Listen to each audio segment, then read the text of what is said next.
leave early, we will have the recorded version available. We'll try to get that up onto the Agent Help site. So, and I see people are still jumping on here, so let me get those in, and then we'll go ahead and get started here. Okay, so let's just start right on through it here. So again, so our goals for today's course here, we wanted to give you some commercial real estate is not possible to train you everything you need to know in a 2-hour webinar. So I thought what we do is just establish some expectations here first. So this class, we're only going to be talking about the basics of commercial real estate. We're not going to delve really too deeply into advanced topics like financial analysis or commercial terminology or investment strategies. We will have some follow-up classes to this. We've talked about having a more advanced class moving into the future where we're going to talk more about commercial financing and some financial analysis side of the business as well. We thought just to start us off, this is the 101 class. We would just basically take you through some of the basic resources.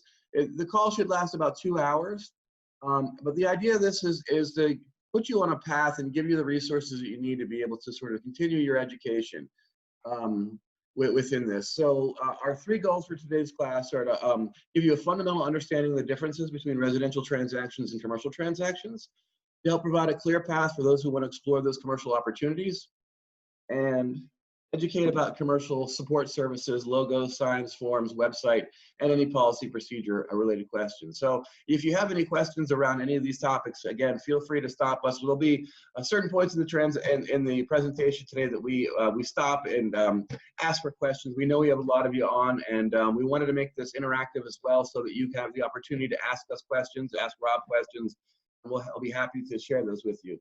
I wanted to share, obviously, Rob has been in the commercial business a long time. I'll let you talk about your experience here in a second, Rob. But in addition to residential real estate, I really got my start in commercial real estate. So when I first started licensed 25 years ago, really difficult for me to sort of dive right into the residential world. What I ended up doing was helping the company that I worked for. We had about 60 offices.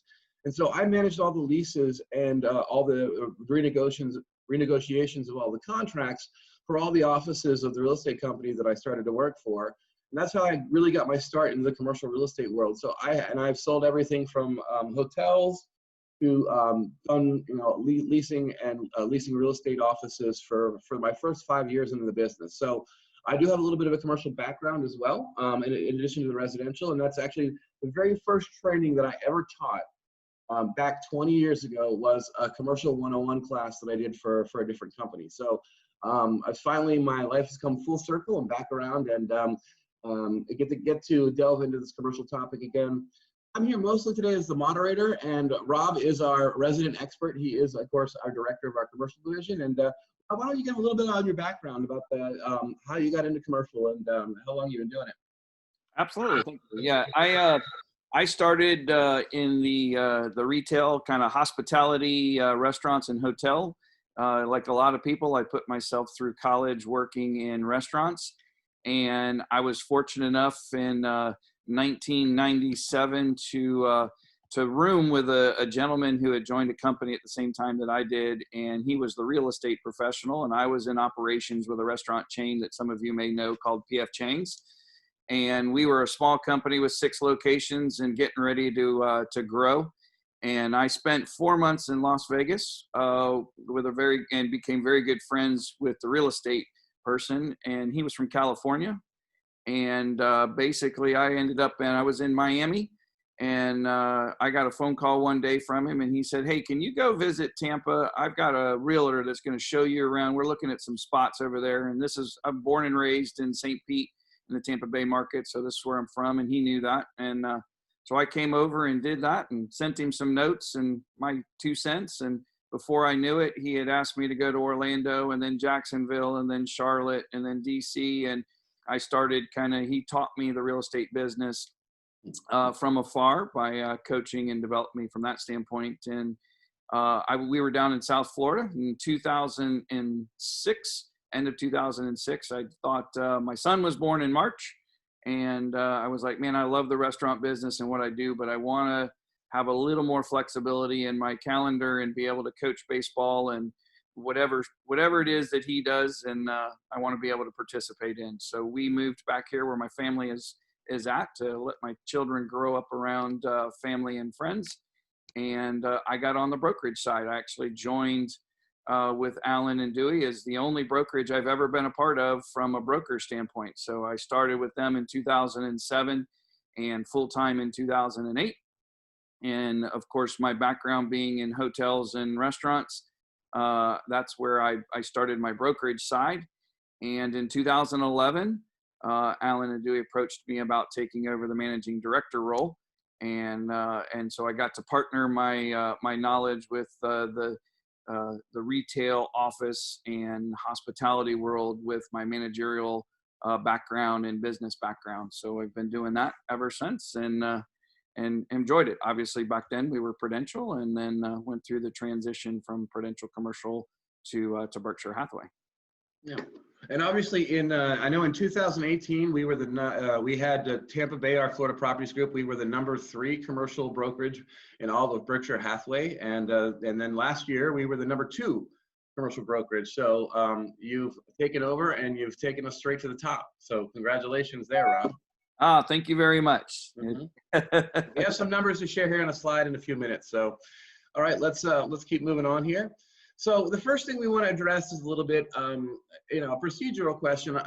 I get this a lot when I'm training classes with a lot of the new agents, and they ask, does our Florida real estate license permit us to conduct commercial transactions? Are we allowed? Or is there a separate licensing for it? The answer is yes, but it's slightly more complicated than that. So what I wanted to do was just read you this little part of Article 11 of the National Association of Realtors Code of Ethics and the Standards of Conduct.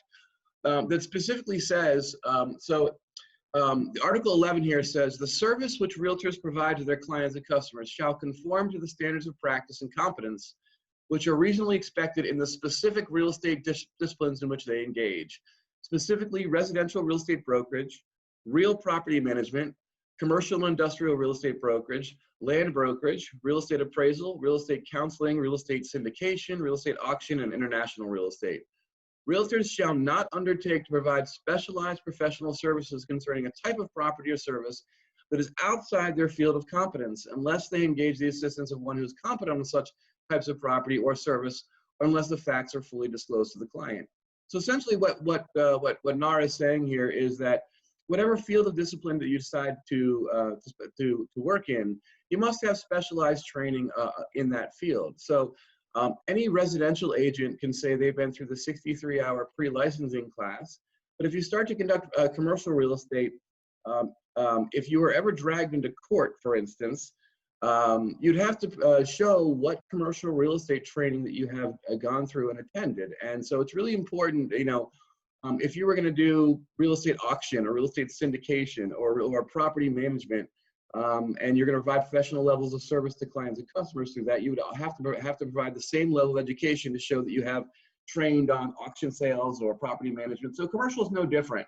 So your license allows you to do it. However, they say you shouldn't, we can't, unless we have the knowledge and we've gone through some sort of training, we shouldn't be really providing specialized service. So that's why we want to give you guys the resources so that you can, if you're curious about it and you want to explore that option, it's going to be more than just taking this 2-hour webinar today. You're going to have to educate yourself moving forward, and we're going to give you some tools and resources to do that. So, Bob, you have anything to weigh in there? Yeah, I just think that, it's important in anything we do that if we're going to present ourselves as professionals and knowledgeable, that we actually do have taken it serious and engaged in training and experience, and actually have that knowledge. It's, there's a lot of tricks, as we'll cover later on, that you can get yourself into in tough situations. And you mentioned one, and if you're ever dragged into court, a lot of us out there looking, hey, commercial deals are bigger, and yes, that's true, but that also means that the penalties can be bigger and more substantial. So yeah, and you'll see we have a slide later on with potential legal issues. In the commercial side, the legal issues are a lot more numerous and a lot of times difficult to work through. So we have a whole slide. We're going to talk about some of the things to watch out for in the commercial real estate world that we don't even have to think about over on the residential side. So obviously when a small businesses fail, there's a large percentage of small businesses that start out and then they fail. Typically what happens is a lot of those small businesses can turn around and when they're going under, they want to drag down anyone who would help them start their business. A lot of times they can sue the real estate brokerage or whoever, or the landlord, the leasing companies of that retail space that they might fail. So there is a lot of liability in the real estate, in the commercial side of the business. Probably, I would say, even more so than there is on the residential side, because of the number of different potential legal issues. And so we'll dive into that topic a little deeper here in a minute. Let's keep moving here. So let's first just talk about the different types of commercial property. So I'll go through, and we're going to just talk about, there's 6 different types of commercial property, and then really there's a 7th class that we're just going to call investing, working with investors. But let's go through, because within commercial itself, commercial is its own specialization, but we can break down commercial even into even smaller specializations. And that's what we try to do here, is we want to just kind of walk you through the key of what the different types of commercial property that we typically have. And also, Rob, you can speak to this as well, because I know all the members of our commercial team that we have, I know we have many of them specialize in various different types of commercial property here. And so I don't know that do we have anyone, Rob, that's really a generalist that does it all, or does everybody have a sort of specialty within our commercial department? We probably Matt Shaw would be the closest to a generalist, because he is an investment. His specialty is an investment, and being an investment that can cover all of the property types. So he would be the one who probably has the most experience of doing all property types than anybody in the office, of course. But everybody else pretty much has a specialty or two. We try to encourage, to find that lane that is yours, and then look for the lane next to you as well that plays very well with you in the sandbox. Office being one on this first slide. Another one that plays very well with office is retail. There's a lot of similarities, and the differences are a little easier to grasp onto when you with those. So we try to encourage, especially when somebody's starting out in the business, find that one lane, spend, 80% of your time being an expert in that lane and learning everything about that in a specific geographic area, while also keeping your eye out at that secondary opportunity. And so as you get to the next level, you spend 3, 4, 5 years in a particular area, then it's easy to be able to add that secondary piece. Absolutely. And as you can see here, with office space, we also, office space is typically designed into three tiers. So there's Class A space, Class B space, and Class C space.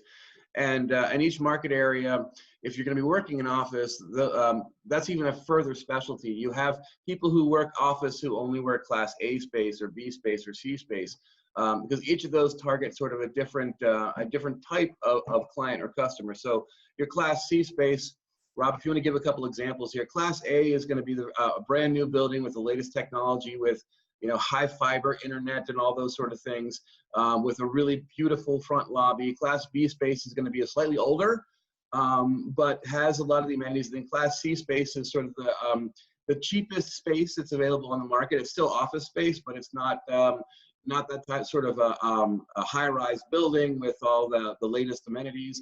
It has slightly older amenities. It can be an older office space. So even within office, there's sort of, again, a separate specialty within those 3 different classes. And certainly client and customers we have coming in, depending on what kind of business they're looking to open, depending on what kind of office they're looking to open, they're going to be evaluating those different classes to see the price per square foot, for instance, by class is going to vary quite a lot. So exactly, and even Class A, B, and C may be slightly defined differently when you get to a certain geographic location.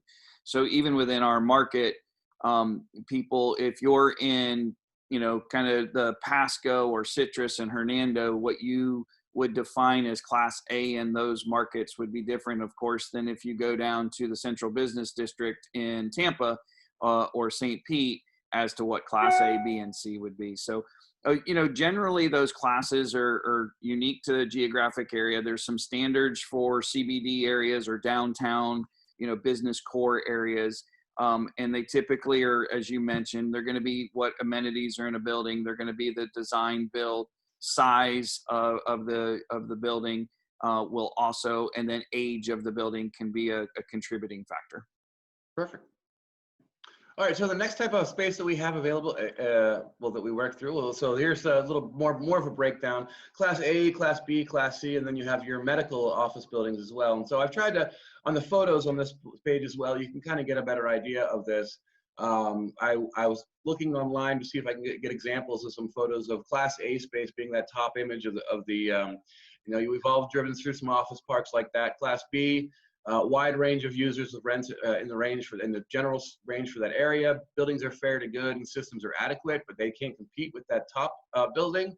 And then the Class C space being more like functional space, low average rent, but not a very you can see on that building, it's not a very classy exterior. It's not something that's going to attract clients and customers to it.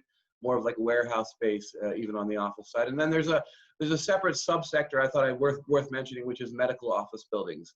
So that's a specialty subsector even within the office space. We have some people within office who just focus on medical office space and helping doctors and dentists and chiropractors and things like that find office space for their medical practices. So again, a lot of specialties even within this one.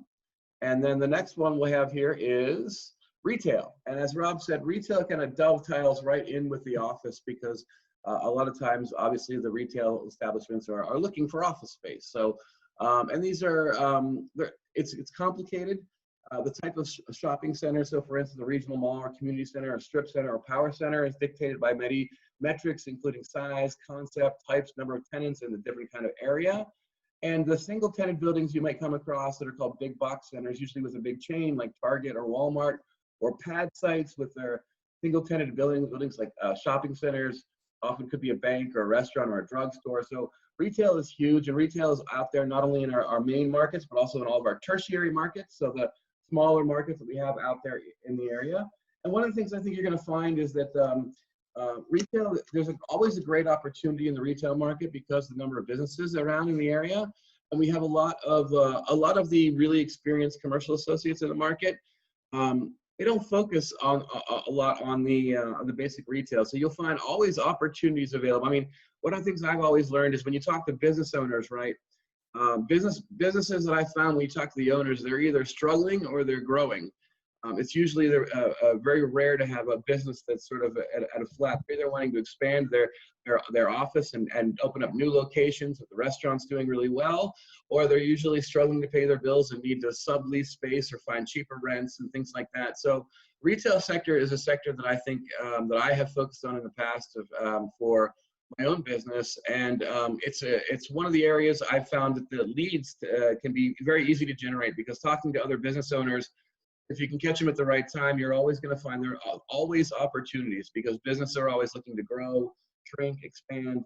And the retail market in our area is certainly, we have, think of the number of businesses that are around you in your location, wherever you are. In our 23 different office locations, all has surrounded by retail in these trade areas. So, Robert, what's your thoughts on the retail market?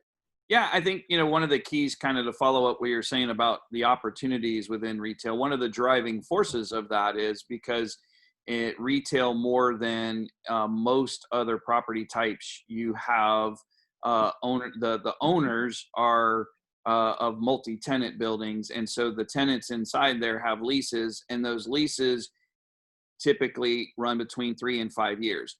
When you get to some of the bigger boxes, they're going to be longer than that. But the majority of retail leases are 3 to 5 years, which means every 3 to 5 years, they're coming up. They're either going to renegotiate the lease that they're in, or look at the market to potentially relocate, those types of things. So there's a good pool there to potentially focus on, because somewhere between basically 20 and 25% of the market is going to be turning over every year within the retail, or the potential to turn over or sign something new. And as you mentioned, a lot of those spaces are 1,200 to 3,000 square feet at the high side. So when you talk about some of the high level brokers, don't focus on those. They only want to work with the Dick's Sporting Goods or the Joann Fabrics or that type of stuff. So they want to do those deals, or they want to have a major power center that they're representing, and then they'll certainly work with those other opportunities. But when you drive around and you see the number of, call it 10 to 20,000 square foot retail centers that are on the side that have anywhere from 4 to 7, tenants inside of them. Those are really good opportunities within the market. Absolutely. All right, so moving on from retail, we have industrial. So industrial buildings house operations for a variety of tenants. They're mostly outside of urban areas. They're especially along major transportation routes. And these low-rise buildings can be grouped into industrial parks, and they're usually grouped into these types here. You have heavy manufacturing. So this is buildings used as heavily customized and house machinery manufacturers needed to operate and produce goods and services. You have light assembly. So these aren't as customized, and those are used for more product assembly or storage. You have bulk warehouse. And then we have flex industrial, containing a mix of both industrial and office space. So it's flex industrial. And then we have R&D, so research and development locations as well. So research and development facilities are a specialized type of industrial. So again, you can see that there's a lot of categories here, right? So even within these property types, there's enough business out there that within industrial, again, there's specialization into each of these different property categories. So, one of the things we wanted to give you is sort of the lay of the land, so you can kind of get a picture. If you're thinking about getting into commercial, that's great, but now you're going to have to sort of make some other decisions as to which area do you want to focus on in your market area, and also evaluate the types of opportunities that are in your market. I mean, before you focus on if you say you want to focus on industrial, well, you better get out there and figure out if there are opportunities in your market for you to do industrial, and you better sort of get to know what that inventory looks like. And so just to give you a quick story, I once worked with I was the assistant director of a commercial division back quite a few years ago, and it seems like another life now. When I did that, I worked with a group of agents. This was in Springfield, Virginia. So I was in Springfield, Virginia, and I was coaching a team. There was a group of commercial agents from our Springfield office or a group of residential agents that wanted to start to break into the commercial market. And so I would meet with them on a weekly basis and kind of help them get into the business. And when they first sat down with us, we had a large meeting, and we basically called everybody together. And what we did is when we sat down there, they said they wanted to do landlord representation in that Springfield, Virginia market. They wanted to represent landlords and help find office space and lease space.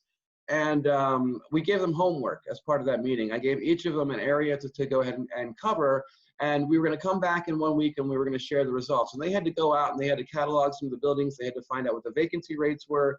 If we're truly going to represent landlords, then we need to educate ourselves about the area. And so each of them was assigned a piece of homework. And it was fascinating because what ended up happening a week later, when everybody came back with their homework completed, what they found in that Springfield, Virginia market was that everyone found that the vacancy rates were almost completely full. There was no vacancy in any of the locations. Springfield, Virginia at that time was really well built up. The retail spaces were pretty much full. There was no empty buildings.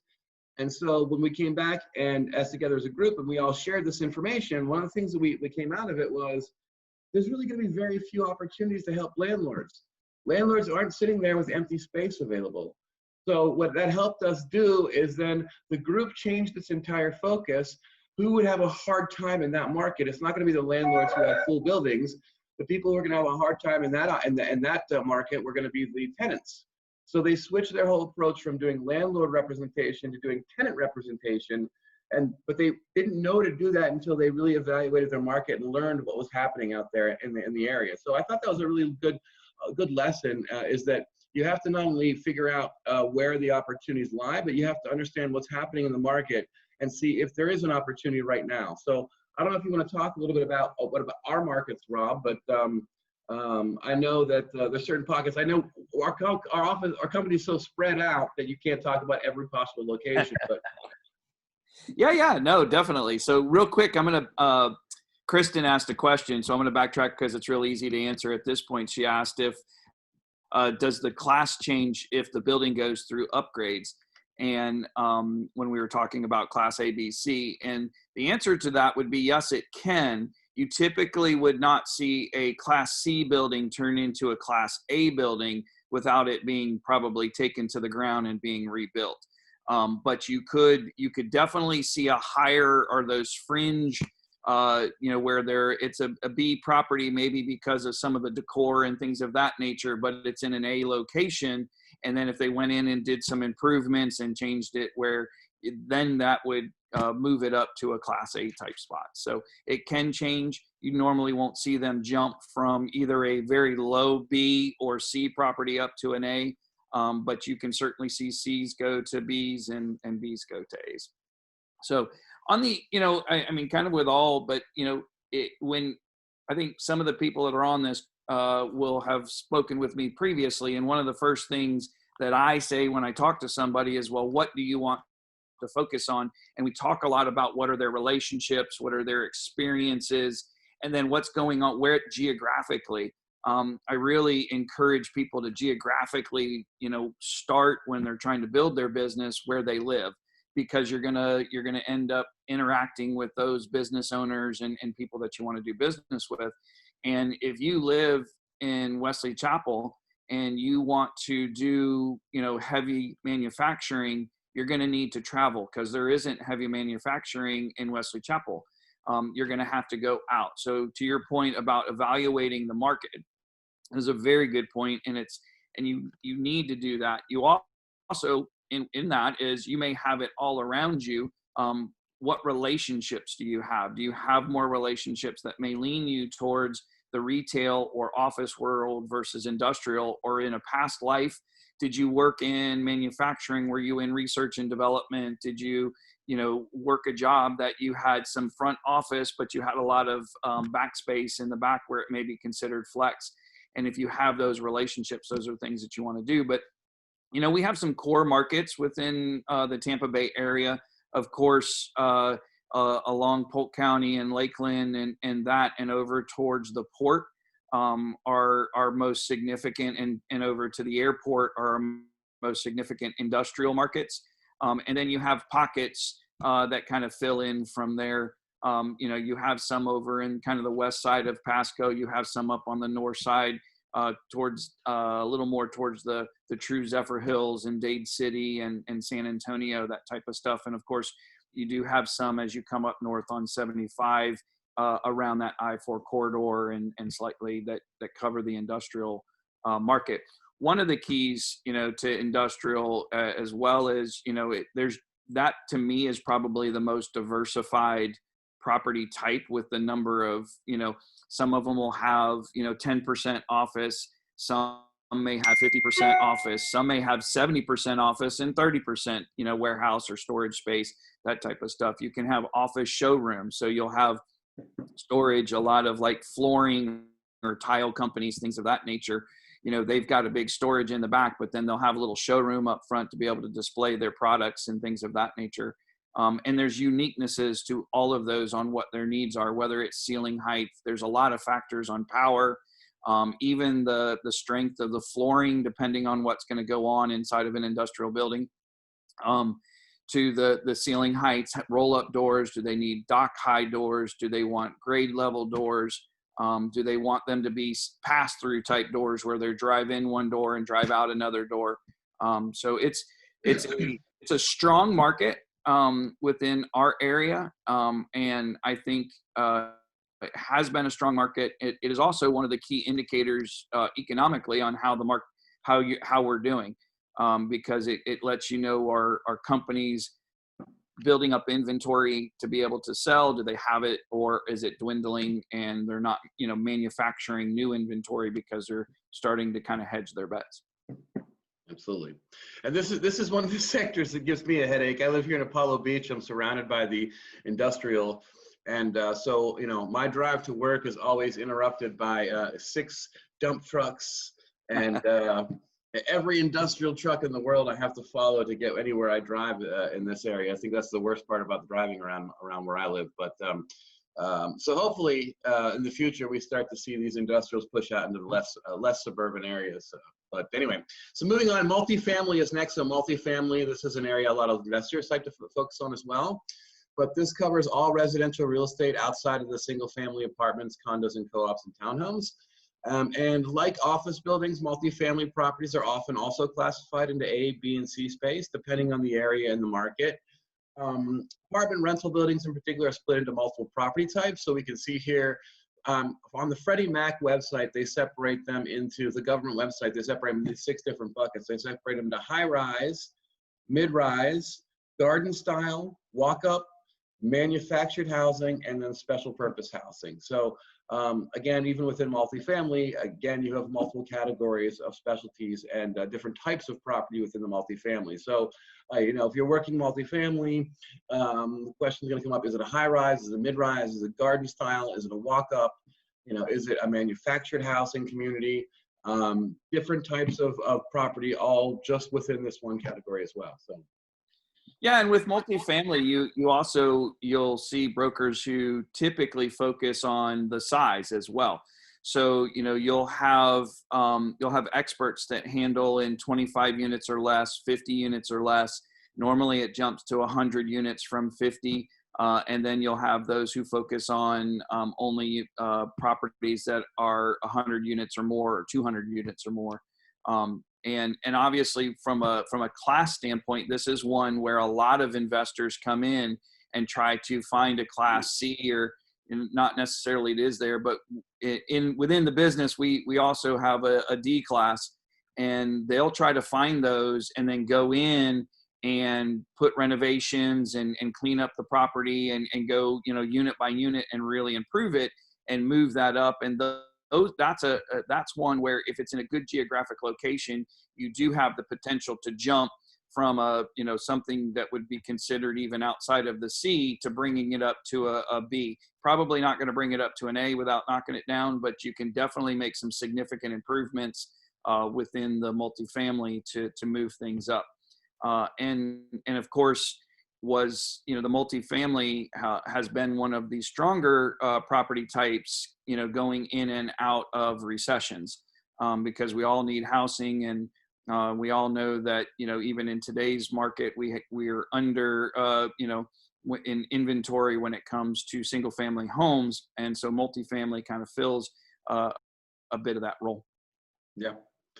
And as it gains a higher ranking, obviously rents go up, right, too. So exactly, that's what the landlord's like. All right, hotel is next. So hotel itself is its own separate specialty here. So hotel sector covers establishments providing accommodations, meals, other services for travelers and tourists. So we all know that we've all stayed at a hotel at some time. And again, these are separated in typically 6 different categories of hotels. So there's limited service, so which does not have a restaurant or lounge or concierge. You have full service, which includes room service and often a restaurant. You have boutique, so located in an urban. I can't read the very right side of my slide because all your faces are there, so I can't actually see the text over there on the right. Let me see here if I can't move this around. There we go. I can help you out there. Boutique, you know, it's full service amenities, normally a resort, you know, not part of a national chain. Doesn't have a whole bunch of rooms. So, you know, very common for boutique to be 50 units or below, really 25 and below that as well.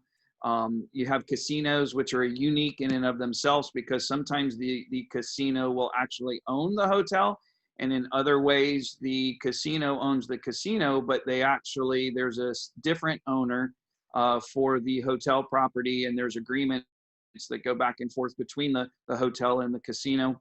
Of course, you have within that extended stays, you know, with full kitchens and things of that nature. And then the resort style, which we're all familiar being in here in Florida with resort style between Orlando and the beaches and that type of stuff. And obviously there's other markets that handle that. So, and hotel specifically is one of my specialties and enjoy. And I actually, you know, mainly focus on the limited service side of that, which is your typical, you know, your Holiday Inn, Hampton Inn and Suites, Embassy, that type of stuff, which is typically your limited service opportunities there. And of course, that's a good market for us, typically in the state of Florida. You know, obviously in today's world, it's one of those that's getting hit pretty hard with what we're going through right now. So there's going to be some opportunities within the hotel sector as well. But generally speaking, you know, the first kind of thoughts or questions in hotels are built around, is it a flagged hotel is what it's referenced, and flag being that it does have a brand versus non-flagged. and then what are the services that are provided at that. Yeah. And one other little tip there too is one of the things I learned in working in the hotel. I did that as well. I sold a hotel myself. In fact, that's how I was able to ask my wife to marry me, was the commission from my hotel sale. So, Woo! yeah, I'll share with you that we listed the hotel, and this was actually, I did a deal. It was my father and I. We both. It was there was enough work to be done that we could share this deal. And the day we listed it, we actually had the buyer. So, and I'm gonna, this might sound like that's an easy deal, but let me just, the outcome of the deal is it took, even though the day we had it listed, we found our buyer, it took 3.5 years to get the closing on that hotel deal. And it started out as a Marriott, and by the time we finished and sold it, it was a Ramada. So, in addition to me marrying my wife, it also meant that I just remember that I had all the files from that deal were so numerous that I had them stored in boxes in my parents' garage. And my parents eventually forced me to rent a storage unit. So I actually had to rent a storage unit for about 5 years to keep all the paperwork from that one deal that I did on the hotel. So these deals as well, commercial on something like a hotel, these are not quick turnarounds. This is, we had the buyer and seller in the room on the same day, kind of agreed to buy and sell. And we still had to go through a process, as Rob said, with the hotel, we had to change flags. So we had to basically change brands. And that's a much longer story. It had to do with the fact that when the hotel changes brands, changes owners, the new ownership has to be approved, and the hotel itself has to go through a whole process to be approved to be a Marriott. And the Marriott hotel that we had, it had 2 buildings, and one of the buildings had exterior exits. So one of the main issues that I had in this hotel sale was that Marriott was not going to qualify to allow it to maintain its status as a Marriott once the new owner moved in. They were going to move it to a sort of like a Marriott Express or one of their lesser brands. So, and of course the buyers didn't want to lose that great name of Marriott. And if they were going to move to a lesser brand, and the reason they wanted to move to a lesser brand is that they had a rule that said you couldn't have any, when you exited any room in the hotel, if you exited to an exterior, that it could not be a Marriott moving forward. So what they had to do basically is we had to almost do a complete construction and redesign of the one building to make it so that we had interior exits. So when you exit your room, you're exiting to an interior hallway. That way we could meet the Marriott's request, but ultimately, to make a long story even a little bit longer, we ended up converting it to a Ramada. And so 3.5 years later, that deal actually finally closed. But with hotels, the other thing I would mention is that hotels are a little different. They don't do it by like average price per square foot. With hotels, what we in the industry tend to use is price per key. And that is usually there's a price per room, so price per guest room in the area. So it's called price per key, and the key is your guest key when you come in. So that's usually how hotels are priced, not price per square foot, price per key. I just thought that might help you if you're interested in this realm. So. Yeah, and it definitely along with that is the cap rate on the NOI of the property. So very, very much so operate. You'll have buyers who are price per key. Usually price per key buyers are those who also build hotels. So they know the construction costs and those types. And then you have the more investor side who look at it from an income stream out the gate. And they'll tend to lean towards the cap rate on the property, which will take in a lot of factors in regards to what's competition, can there be more competition, that type of stuff from that. Excellent. All right, so that last one here, special purpose. So special purpose is real estate that may be owned by commercial real estate investors, but don't fall into the categories mentioned above. So this could be amusement parks, churches, self-storage units, airports, bowling alleys, and different special purpose facilities. So horse racing tracks, those sort of things. So anything, I have a few images here on the screen to give you an idea of some of the special purpose things. So these are specialty properties where you even have to know a little bit more. If you're going to do churches, there's a lot of information that you have to know about that process, which is sort of separate unto itself. Even along with that, like golf courses, things of that nature, not just the property itself, but one of the keys that comes to that is financing. So knowing what type of institutions will actually write financing for those types of properties. So that's a real key to those special purpose properties. Absolutely. And then so the last one really, and this is not really a seventh category, but this is the last category that we have here is investing in real estate. So real estate investment can be described as a commitment of funds by an individual with a view to preserving capital or earning a profit. Real estate has value to the investor only as one in a series of alternative investment opportunities. So if real estate investing is higher risk, a 7% return on a real estate investment should not be considered equal to the same return on a government security, because there's risk, right? The risk of owning property and the risk of that comes with commercial investing usually overweighs what you would get off of a government security. So the real estate investor must earn something extra to compensate them for the risk of ownership. In addition, real estate investors must pay more to compensate for the lack of liquidity, because the real estate may be difficult to sell quickly. Because of these disadvantages, real estate investments should return more money than the safer, more liquid investments. So if you want to talk a little bit about investing in our area here, Rob. I know we focus on a lot. I know that many of our commercial associates only have a handful of investors that they ever have to work with in their career. So.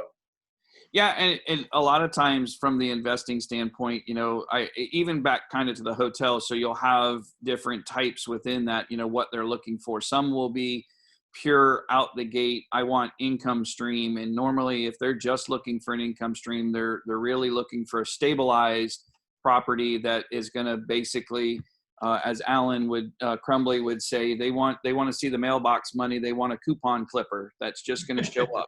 They want a CVS, or, if you're lucky enough to still get a McDonald's, those types of things. They want something that's going to be there and they know is going to be there, and that has a large corporate guarantee and is just going to show up with money in the mailbox. And typically those are going to be less return. The percentage or the cap rate that's coming into those are going to be lower. And then you'll have others who are looking for kind of the long term. They're not necessarily looking for the income stream today. They'll look and they usually start over a 10% return. So they're looking for, a 10 cap or higher out the gate, and then where they can actually do some improvements and maybe pull up rents and things of that nature, so that by the time they get a few years down the road, they may even be at 15, 17 or 18% on their money just a few years down the road with improvements and things of that nature. And we kind of cover the gamut. We've got you've got the single tenant retail type, investment properties. We've got medical investment properties. We cover all types within the area. And I'll say, we range from, some of our Class A multifamily, AAA rated business type down in the low 5% returns, all the way up to, a small industrial building, in the middle of nowhere that you probably wouldn't be able to sell unless you had, a 15% or so return on it because of the risk. Perfect. Yeah, I mean, commercial really is a different business in that aspect, right? It's and that's one of the next things we're going to talk about here is one of the main differences between these two is and here's some of the advantages and disadvantages of investing, right? But the people take an investment perspective. You'll see here in a minute what I compare it to is if you're going to get into commercial real estate, it's in my mind it's a lot like residential is an emotional business. It's about whether you like the fireplace or whether you like the crown molding and what the lanai looks like is very emotional, whereas commercial is very much a business perspective, right? So some of the advantages and disadvantages. So advantages of investing in real estate, returns of more than 20% are not unusual for some real estate investments. More commonly, real estate investments about 15 to 20% annual returns over the life of it. These profits reflect opportunities that exist in the real estate when compared to average yields. That's why you're getting that kind of popularity, because you can get a lot more. Your money in your pocket today is more valuable than money in your pocket in the future. So that's called the time value of money, something that's a very basic that they teach you in commercial real estate.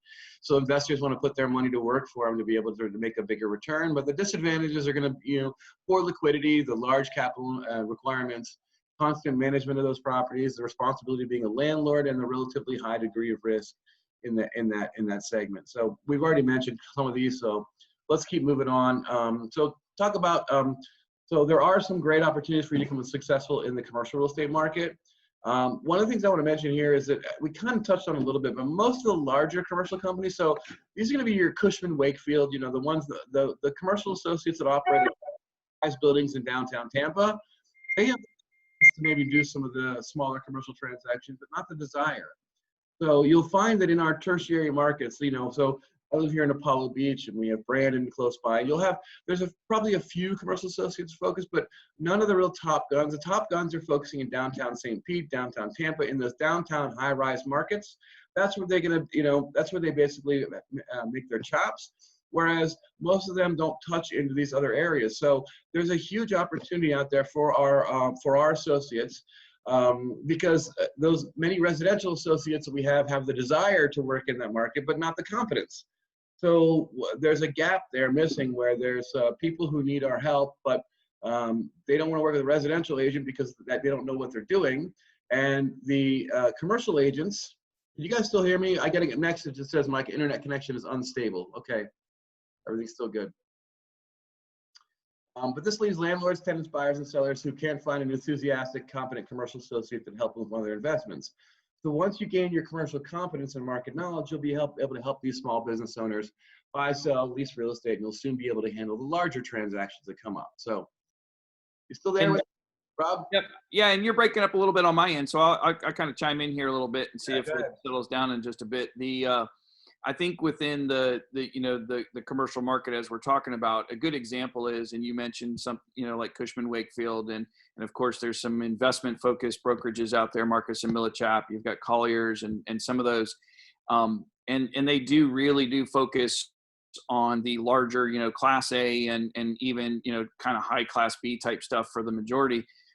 They use our kind of sweet spot as a company is actually just below that. So if you came to me and said, hey, I got a friend who owns, one of the high rises in downtown Tampa. Could you sell it for him?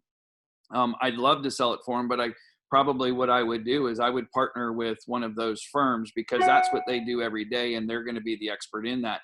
Where we come in is where you're slightly just underneath that. And they actually do the reverse of that. So many times when there's a 5,000 square foot building in Pasco or North Pinellas or you kind of think of the area, Lakeland, that type of stuff. Those brokerages actually pick up the phone and call me and say, hey, we've got a property. Would you guys be interested in handling it?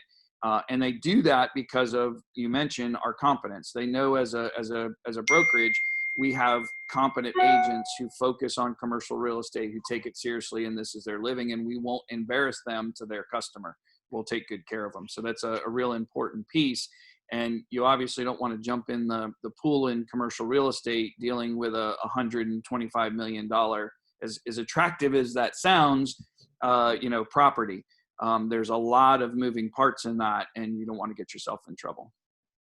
Absolutely. So, and that's a perfect segue here to our potential legal issues slide, Rob.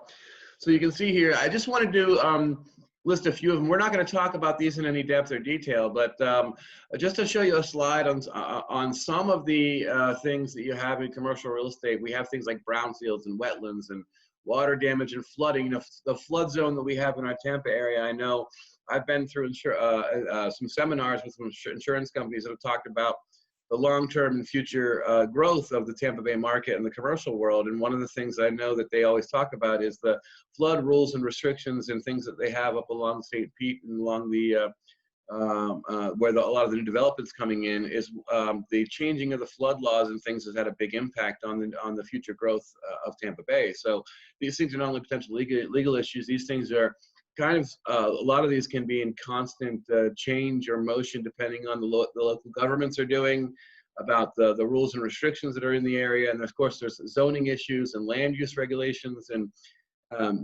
buried tanks, which I have my own story to share on that, and easements and encroachments and condemnation and eminent domain and, chemicals, hazardous waste, historic properties, air quality issues, terrorism insurance. So I know after September 11th, there was a time where nobody would insure high-rise buildings. So you couldn't, insurance companies would not insure investments into the buildings because after the 9/11 attacks, that a lot of the big cities were having problems, and they were related to the terrorism insurance. So there's going to be things that you deal with over on the commercial side that are potential legal issues that may sound completely foreign, that you may never have heard of in the residential world. So, and I always like to say, I'm going to just tell my quick story. This is a true story about, again, it's about 15 years ago now, but there was a residential agent in our market area up in Baltimore, Washington, D.C., and he listed a property in Dundalk, Maryland, and it was a property that was an older property, had been there for close to 100 years. It was zoned commercial, and it had a small residential building on it. So the residential agent took this listing. She hung up her typical yard sign. She thought, well, this is just land, right? How much different could this property be? Could this little corner lot be? He sold it as a residential property rather than as a commercial property. The people who purchased it came in and bulldozed the foundation that was there on the property and began digging to build their foundation because they were going to build their own house there. And when they started digging into that lot, they found buried oil tanks, because it turns out that little parcel of land 30 or 40 years ago what ended up was a gas station in Dundalk. And so, of course, once they found the buried oil tanks, that had caused concern.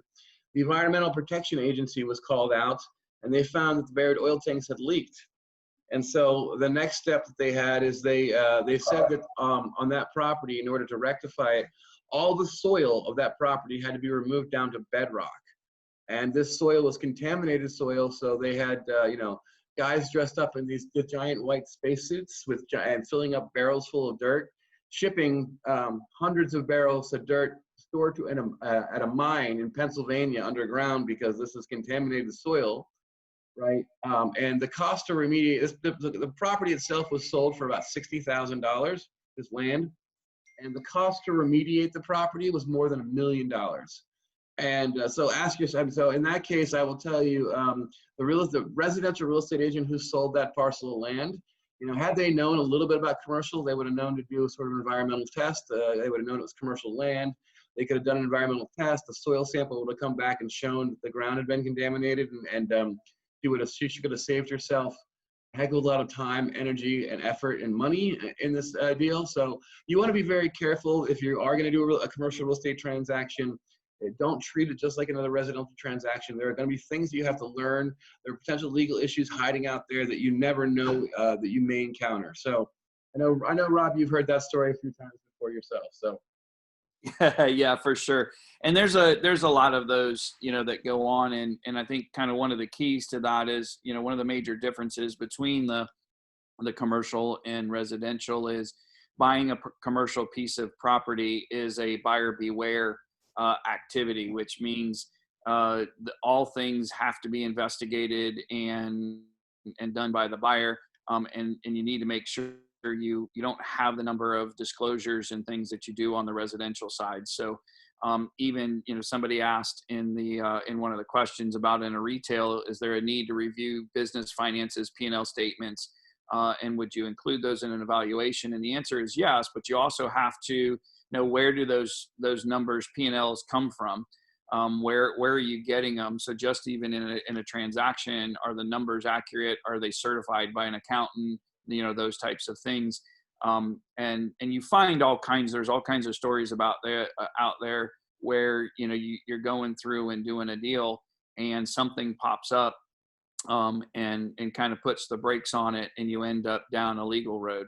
And I'll do one from a compensation standpoint. So, we had one not too many years ago with a business in Tampa, and we had the listing and brought a potential buyer to the listing, and we're working with it.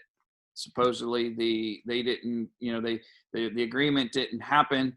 The listing came up for renewal. The owner decided they were going to take it off the market, and about 4 months later, the agent who had the listing, drove by just to pop in and check on this business and see how the owner was doing, and if they wanted to potentially, look to doing it. And lo and behold, the buyer that they had brought to that seller 4 months prior or 5 months prior was in there operating the business. And I will tell you, not a pretty thing, but obviously we had documentation and everything else. But the worst part of it is probably, if I remember correctly, the commission was about $190,000 commission. When it was all said and done, after attorney's fees and what we did when we went back and did it, we ended up with $20,000. Wow. So it's not a simple thing, to end up with, for round numbers, 10% of what you did the work for.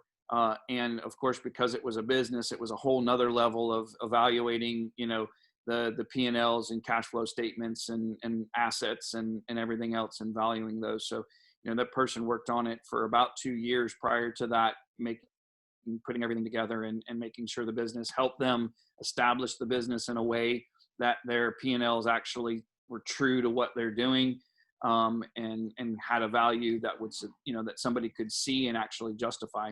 And then they went around trying to make that happen. So happens all the time, the potential legal issues, and sometimes they're new. I mean, you're right now, a good example is if anybody is, kind of listened to some on the news, when it comes to leasing, there's usually a clause in there calling it a force majeure. And that's a thing that says if some type of act of God or things of that nature cause a disturbance, that the tenant is protected. Well, right now legally, most of those do not list pandemics as one of those, and there's a lot of legal questions around whether that is going to be protection for the tenant, or does that actually protect the landlord who has control in this situation? So a lot of moving parts, and what I'll say to that, one of the most important things is to be comfortable knowing what you know, and knowing what you don't know, and who the expert is. In many times our customers want us to be their attorney and their CPA, and we aren't either one of those, unless you are a licensed CPA or unless you have your legal degree and are licensed. So being able to know that part of the team on the commercial side really is an attorney, really is a CPA, and really is a professional commercial broker. So just be aware out there, guys. Keep your eyes open, keep your ears peeled, and make sure you get some additional levels of training, because that's going to insulate you from today's potential legal issues. So what I thought I'd do is just take you through a typical scenario of just to make sure, if those of you are thinking about the commercial world, I want to make sure that you kind of understand what you're getting yourself into, right? So the residential world, we all understand this, but just to give you a comparison, right, I thought I'd give you a little analogy here. So Alice and Bob are moving to Florida from Chicago because Bob just accepted a job offer from a manufacturing company in Clearwater. Something like this is something that we handle all the time on the residential side. This is very typical of our business, right? So the details of this transaction would be something like Alice and Bob have 2 kids, age 7 and 8. So school is going to be super, super important to them. They also have a mother-in-law that lives with them. They need to find a home nearby, preferably with an in-law suite. Alice wants a modern kitchen. Bob wants something on the water or beach. 4 bedrooms is a must, and a 3-car garage would be nice to the mother-in-law's vehicle. They would also prefer a gated community with an HOA, but they're flexible. So our solution to this would be, on the residential side, this is presenting the problem, the details of the problem, and then how we might handle that. So here we might hold a buyer consultation with Bob and Alice, making sure to lay out all the details of the property requirements, requests, confirm all those key facts. Then we, start our MLS search. We enter the criteria in. We shoot those properties to Bob and Alice, see if they're interested. Then if they are, we take them for showings, present the offers, and help them navigate to a successful closing in 30 days, right? That is the residential side of our business that we are used to focusing on every day. So let's take a look now at sort of problems we run into in the commercial world. And what I equate them to is, for me, it's like back in when I was in college algebra or math class, you get the word problems, right? Commercial real estate reminds me very much of complicated word problems that you have to solve on an ongoing basis. So in the commercial world, here's the type of scenario that we deal with. It's entirely different. So in this scenario, Alice and Bob have the opportunity to invest in an office building in downtown Tampa, in which they would purchase at a 5-year holding investment with a 10% required rate of return. And the building offers a total rentable area of 20,000 square feet and 100 garage parking spaces. So here are the details section where Bob and Alice originally, it was about the kids and the family and getting into a good school and finding a good house with 4 bedrooms. The commercial world, the details are the owner is looking for 3.5 for the building. The owner has annual contracts from tenants in place for 18,000 square feet of the total space at $20 per square foot. Additionally, 90 parking spaces are leased with an annual contract of $120 per month. And here there's a list of the current annual operating expenses for the buildings. We have management fees and real estate taxes and hazard insurance and capital replacement allowance, supplies, administrative costs and things. So then if we continue this, Bob and Alice's mortgage lender has also committed to a loan to purchase the office building, which would offer the following terms. So we have a $1.5 million mortgage with $2 million hard equity, 6% interest rate with 25-year loan duration. The payment's $115,000 per year with no prepayment penalty. So then we get to the study of the office building market in downtown Tampa. It indicates the following trends: increases in income and expenses. So we have office rents, parking, and real estate taxes going up 3% a year, expenses going up 2% a year. So then the solution for all this sort of complicated problem, right, is we have to, based on the information in the previous slide, prepare a reconstructed year 1 income and expense statement and a reconstructed income and expense statement forecasting returns for the 5-year holding period. 6 years analysis was recommended. For both statements, calculate the before tax cash flows, present those findings to investors, prepare and present the offers, help navigate zoning, signage, tenants agreements, building maintenance agreements, environmental issues, accounting procedures, and close in probably more than 12 months. So what I wanted to do was sort of just break this down to show you, I think you can see, right, this commercial real estate transaction is a lot more complicated. To me, it's more like solving a really difficult word problem. This is actually from, if you go through a financial analysis class, if you go through CCIM 101, these are the kind of things that you're learning about the financial analysis side. Now, again, I wanted to put this on here to demonstrate, many of you thought maybe came here thinking we were going to teach you how to do this stuff here on this call. We can possibly in a 2-hour webinar basically even try to help you answer this question, right? The solution to this sort of thing would involve 2 or 3 hours full of calculation of laying these things out into spreadsheets. It really is a different side of the business. If you love this kind of stuff, if you're super analytical and you love to work in Excel and build income and expense statements and being able to lay out for an investor what this looks like, then this business might attract you. If what you just read here just gave you a headache and you wonder, how could I ever figure something like that out? Well, you're going to have a little bit of a road ahead of you in terms of learning this information and getting the financial analysis side of the business down, because this is really what investors are looking for. They're looking for somebody with the skills and expertise to be able to take their complicated financing investment questions and turn them into, show them what the prognosis is, as Rob talked about, cap rates and NOI and these sort of things. These are all factor into the discussion over in the commercial real estate world. So it really is just from that perspective, a different world. You're dealing with an entirely different type of transaction. And although as we move forward, we're going to talk about some of the similarities in the two businesses, this to me is one of the biggest areas where there's just a huge gap in difference. So a lot of residential agents think they have the expertise to do the commercial world because they don't know it's more about more than just putting a sign out front. It's about answering these kinds of questions and being able to really give an accounting of the financial situation of the building and the future rents and things like that as well. So Rob, you have any feedback there? Yeah, and I would even say not just, when you take that scenario is not just appropriate for an investor looking on a return. It's also appropriate evaluation for a business owner who's evaluating whether they're going to lease or buy, and all of the factors that come into that. So it is a very common way to look at all types of commercial properties, because if I'm a business owner, one of my largest expenses, either my lease or my mortgage on my property, and I need to evaluate that in a return and cost of capital, and I need to understand what is it going to be, how will it affect my taxes, what am I going to have some growth, am I in a growing area, or are we in a declining area, all of those types of things. And it's very important to have the ability to look at that for all of our property types and all of our potential tenants or buyers or owners or sellers. Perfect.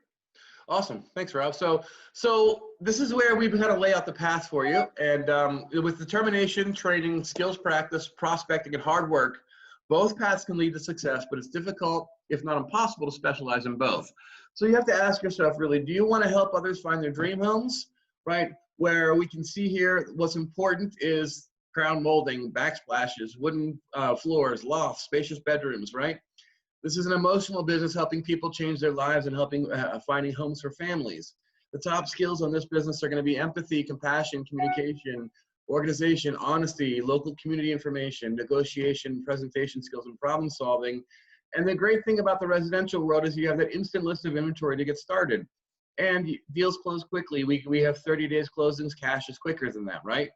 Or you want to focus on the commercial side, help others make good business decisions. So you can see here, one is helping others find their dream homes. One is helping people make good business decisions. And that means you take a business approach. And this is about cap rates, NOI, lease analysis, tenant improvements, depreciation, cash flow, future value, startup capital. This is an analytical business helping investors and businesses start, develop, and expand for profit.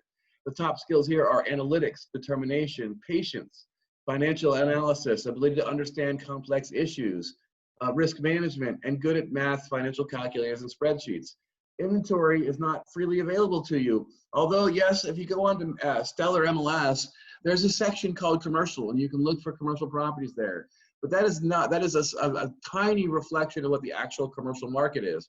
The majority of commercial listings I found in my career don't get entered into simply an MLS. So you might find them in places like CoStar or LoopNet or other sites that we'll talk about, but they're really not freely available. It's, as a residential agent, it's an even playing ground. Everybody has access to the same properties.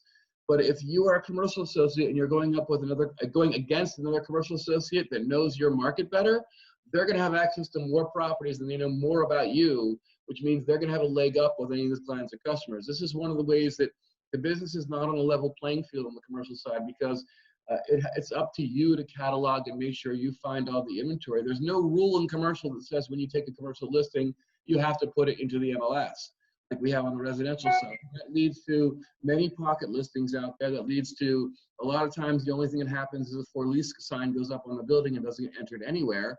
And the reason for that is in commercial real estate, you sell your own listing a much larger percentage of the time on the residential side. So if I lease a building and I put a lease sign out front, I don't list it anywhere else so that everybody who wants to, any buyers interested, they're going to call them directly to me, and I'm going to handle both sides of the deal. And again, and by the way, Rob, I had to update the slide. I had deals closing anywhere from 30 days, but I know we just had that recent closing I heard about with Dewey and Allen that took 20 years. So I figured I'd update that. I think that's probably not the norm, but still, that's kind of things we do see over on the commercial side, right? Absolutely. You know, you talked about the hotel and that, and it is definitely common. You know, certain property types tend to lend themselves to longer, land being one of those, especially large tract pieces of land. And by the time you go through all the pieces, it's not uncommon for land deals to be 3, 4, 5 years long. That's pretty common depending on where it's at. I would say that our average, if you take the kind of the big land stuff out of it, our average deal cycle is 9 to 12 months. And so, you know, you can understand where you're working on something now that has, you know, doesn't have potential for a payday for 9 to 12 months. And if you have any hiccups along the ways, you know, pandemics or any of those things, those times can get, you know, get kicked out. If you have, you know, a county, you know, kick in and do a moratorium on a certain property type, you know, you can end up having, you know, delayed issues there. So, you know, it's definitely a business focus on the commercial side, that analytical side, the patience. You know, all of our business, you have to have, I think, strength and that kind of stick-to-itiveness, whether it's residential or commercial, but you just have a bigger sea. It's a bigger pond on the residential side than it is commercial. You have a smaller pond to fish from, and in order to catch them, it takes longer to catch them. Excellent. All right, so let's go through some of the commercial support services here. So again, we have an award-winning commercial division. So as I mentioned, this was from the 2018 stats, I believe. We are working on the flyer for the 2019. But the 2018 award-winning commercial division, we were the Florida Properties Group commercial division was named third highest producing company worldwide for Berkshire Hathaway. And this year we have even a better flyer to share because we were number 2, second highest producing company worldwide. And so just wanted to share some of the details we had well, Rob, why don't you talk about it? You know your team, and you can give some kudos where they're due. Yeah, absolutely. So, and I'll pull it up here real quick as well. But we ended up as the number 2 commercial division within the network, which is pretty amazing. We also had the number 2 team within the commercial network, which was Renee Dyer and Jill Carbonelli, who, by the way, specialize in land, and their secondary property is industrial. And then we also had, I had about 60, I think it ended up being like 68% of our associates on the commercial division ended up at Honor Society or above for 2019.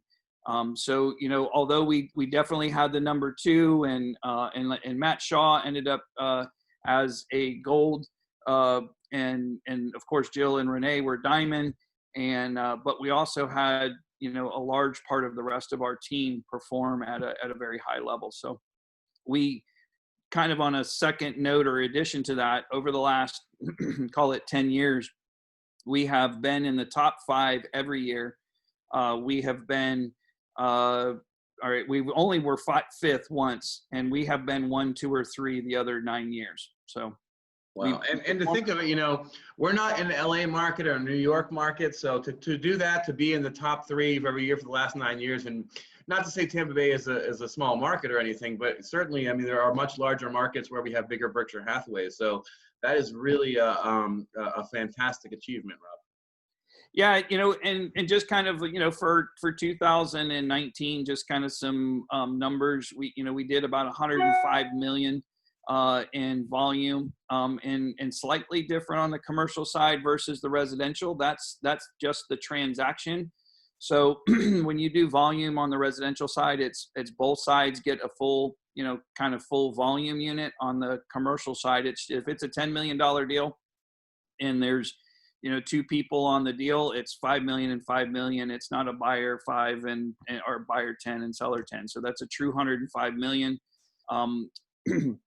We listed over 53 million in commercial properties.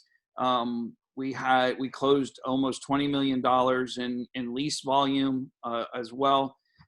We manage approximately 1.2 million square feet in the commercial property management side. So we also, within the commercial property manage over 1,000 doors in regards to homeowners associations. And by the way, you talk about a whole nother level of commercial homeowner association. If those that may know Jamie Mick, she is a queen when it comes to that, and I give her all the kudos in the world for that property. So, you know, I've got a great team of individuals, and we do have a mix. You heard me mention Jill and Renee work as a team. We have some other teams, Dave Raybon and Kim Laurie, that work together on everything that they do. And then we have some who work individually, or who may partner once in a while with somebody else to do a deal here and there. But we range from, and I'm probably going to be off by about a year. I believe Renee has been with Allen and Dewey for 23 years, if I'm not mistaken, in doing the on the commercial side. And Matt Shaw is right behind that. He's like 22 or somewhere in that neighborhood. Of course, all the way down to, we have some new associates who just have recently joined us in the last couple of weeks. But we have a wealth of experience and knowledge. Some of you may have seen Linda over there. She recently joined us. And I don't know, on my screen, Amanda is next to her, who's also one of my commercial agents who joined us this year. So there's a lot of experience level on our side. And with that, of course, Allen and Dewey both have their experience. Dewey being a long-term land person, of course, with all his family properties, and Allen is We always joke that if it doesn't have a brick on it, go see Dewey. If you put a brick on it, go see Alan, because he likes the income producing and existing properties. Excellent. All right, so let's talk about some of the support services that we have here. So again, we wanted to make sure that, we showed you those two paths. If you are coming out of today's call and think like, you know what, I'm going to stay on my residential path, that's okay. That's partly what we wanted to get across here today. And we want to let you know that, we do have a commercial referral form. You can refer business if you'd like. If you feel that something's outside your specialty, that you don't want to handle it yourself, that you'd like to make sure you get it directly over to our commercial division, you can. Commercial referrals typically offer 25% fee to the referring agent, and you can be sure that your client's working with a professional with the skills and expertise to handle that specific property type of commercial real estate transaction. So this is the commercial referral agreement that we have access to here. If you don't know it, you don't feel like you have the specialty, this is not something you're typically going to be able to learn on the fly when you have a client or customer sitting right in front of you, right? So reach out. We are here to assist. We're here to help. We have specialties in every property type and most of our markets. And we want to let you know that you're happy. We're happy for you to refer the business if you feel like you want to keep your focus on the residential side and you don't have to learn a whole new thing. So we thought we just, for many of you, this is going to be a nice little parachute that you can take to say, okay, I'm going to keep my focus where it needs to be. I'm not going to learn an entirely new business. And when I get a commercial lead or commercial referral, I'm going to refer it to the commercial division and let the professionals handle it. And they'll keep you apprised of the transaction. And, I don't know if Rob, if you want to talk a little bit about the commercial referrals and when we send those referrals over, what can we expect from the service angle from the commercial associates who will deal with the referring agent essentially? Can the agent get involved, and how much can we get involved? Yeah. So, typically, a referral is you would either reach out to me or if you have a relationship with one of the commercial associates, you can certainly reach out to them. What I do when I get it is I'm going to ask some questions and try to get a little bit of information about what they're looking for and that and the property or any information that I can gather that helps me know which one of my or which a small group of my associates would be best to handle that particular referral. Once I have that, usually then I reach out and make a connection with the agent and both the referring agent and the receiving agent and get them connected prior to reaching out to the customer, unless the referring agent says, hey, I'd like for them just to reach out as soon as possible, which does happen once in a while. I'll make a quick note that typically outside of our company, the referral fee on a commercial property will be 20% or less. So we internally with our Berkshire Hathaway associates offer 25% referral fee as a customary for within our company. So once we've got the referral placed, then we typically will try to give updates, on a monthly or bi-monthly basis, depending on, what's the project, what are we looking for. It is one of the areas where residential agents sometimes, because you're used to that 30-day cycle or plus or minus by a couple of weeks, 30-day cycle, sometimes our residential agents get a little uncomfortable, like, hey, you haven't found a spot yet, or those types of things. And it does take a little bit longer from that scenario. So we certainly do try to communicate, hey, what's a communication pattern that you would like to be included? We can include you on emails. I do have a few associates, depending on the property type and depending on where the location is, that are willing to include you on meetings if you can make them and things of that nature as well. That's not everybody. Some we're all busy, but some their business is just to a point of kind of bringing and trying to coordinate with another person slows down their productivity and their ability to service all of their customers. So if that's a desire, we certainly, I have some that I try to look. We just have to and find, but it has to be the right property in the right geographic location. Perfect. All right. So let's talk about some of our other support services here. So we do have the commercial signs, right? So the commercial 4x4 signs that we have here, you can see some examples there on the screen of the different types of signs. We have, these are ordered upon request through our commercial administrator, and who is, I believe, also on the call. I know she's been answering some of the questions that will come up in chat. So I appreciate that. But you can see here the email, which you all may want to write down. So if there's one note you take away from today's meeting, this is one of the main pieces of communication, the commercial real estate admin, so CRE admin at bhhsflpg.net. We'll go directly to our commercial real estate administrative team. And I know there was a question that came up in the chat about, we had talked about the spreadsheets and the forms needed to do some of the calculations we talked about earlier. That question came up in chat.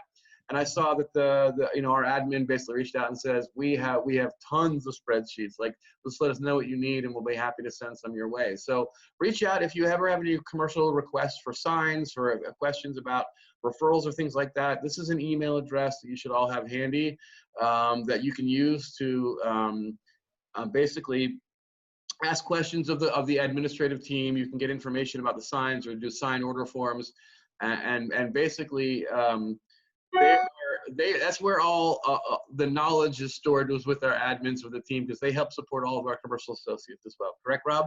Absolutely. And what I'll tell you is that is a go-to spot for anything, not, in regards to questions. If you have if you already have a commercial listing and you want to know what are some other ways of marketing it, we can do some certain things to help market it out to some sites that you don't have access to.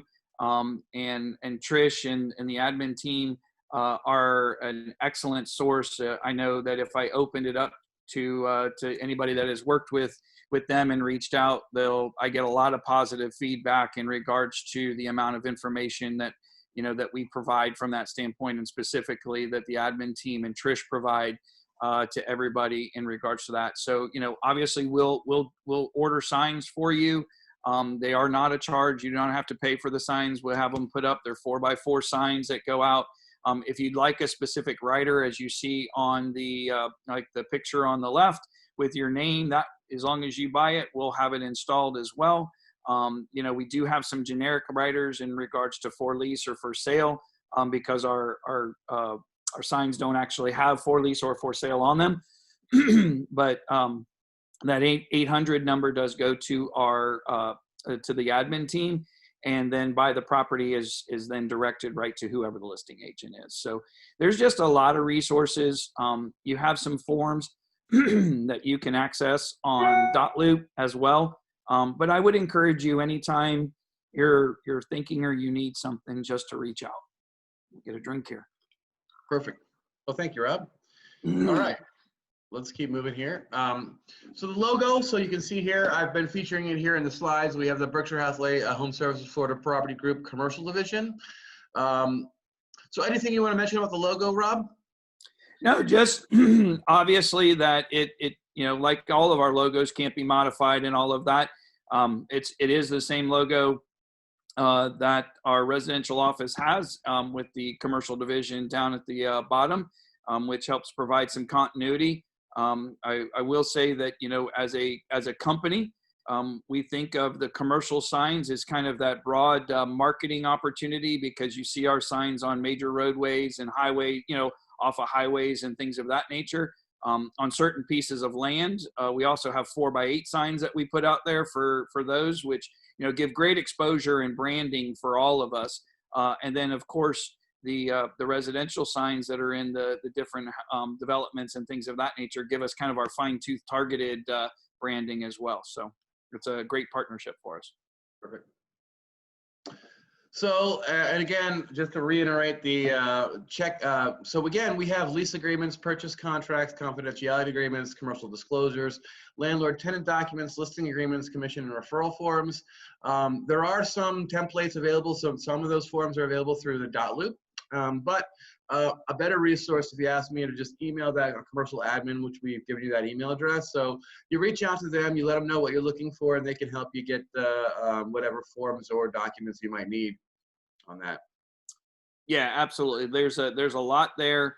And if we put every document we had on dotloop, the library would be extremely extensive and you would be overwhelmed. So it really is if you think about a certain thing that you're looking for, pick up the phone, call us, or send an email, and we can help direct you through that. Perfect. So hopefully your commercial admin will appreciate that slide. And then we have BHHS CRE. So this is a website. This is our Berkshire Hathaway commercial website that I bet many people on the call have never heard of this, didn't even know it existed. So we want to make sure that you guys have this URL up there. You can see it's BHHS CRE for commercial real estate.com. There's a property search. You can search commercial real estate here. You can search commercial agents on here as well, along with some services as well. So Rob, you want to talk a little bit about the website? Yeah, and this is the national website. So it actually, anything that is listed or by a Berkshire Hathaway associate around the country would be in this database. And so you can go on there, and if you say, listen, you've got a friend in Charlotte, North Carolina, and they need some help with some commercial real estate, you could either reach out to me and I can help connect you, or you could go on here and search right on there for agents or search for offices and see if there's a commercial office in that area listed for you. And of course, one of the keys when you're looking for a commercial agent and office is, do they have some CCIMs in there? And that'll help tell you what type of professional education they've done from that standpoint. We also have the local, which looks very similar, and it would be our Berkshire Hathaway, for the Florida Properties Group, which you can get to right from our main web page, and you go under services and click on commercial, and that will take you right to it. So that would be local, and you'll see our local agents and stuff in there. You'll see some local news and things of that nature that we put up once in a while in regards to what's going on for us here. Perfect. And Trish just put the link to that right in the chat window as well. So if you check out the chat, you have the link to BHHSFLPcommercial.com is the URL. So you can grab that right out of the chat window if you're interested in the link directly to our local commercial site as well. And let's talk about a couple of these other sites out there. Many of you have probably heard of these sites called like LoopNet. Which looks very much like a Zillow for commercial real estate, right? It's find your next commercial property. You can look for properties for sale, for lease in certain areas, and there's also CoStar. So Rob, you want to talk a little bit about LoopNet and CoStar? I know they're partnered together now, I believe. Yep. So it's the same. CoStar actually purchased LoopNet, and so the LoopNet is the marketing wing. So that website right there, the LoopNet, that's where all the marketing, and I would say is kind of the MLS version from comparative to the residential side. There are lots of properties. It is definitely by far the largest grouping of properties, but it is not all inclusive. Owners and individuals can go on and list a property on a free account. And it will pop up and show up on LoopNet. But the key to that is it will only show up to those who are also a CoStar member. CoStar is more of the database. So it's an inventory piece of the software that categorizes owners, buildings, tenants, all of those types. It's where we would get some sales and lease comp information. And so in order to see everything that's on LoopNet, you also have to have a CoStar membership. Otherwise, you don't get 100% exposure. And if you have a CoStar membership, then you can buy certain listing packages with LoopNet that would then expose it to even free users. So agents right now could go in and set up, and some probably do have a free LoopNet account.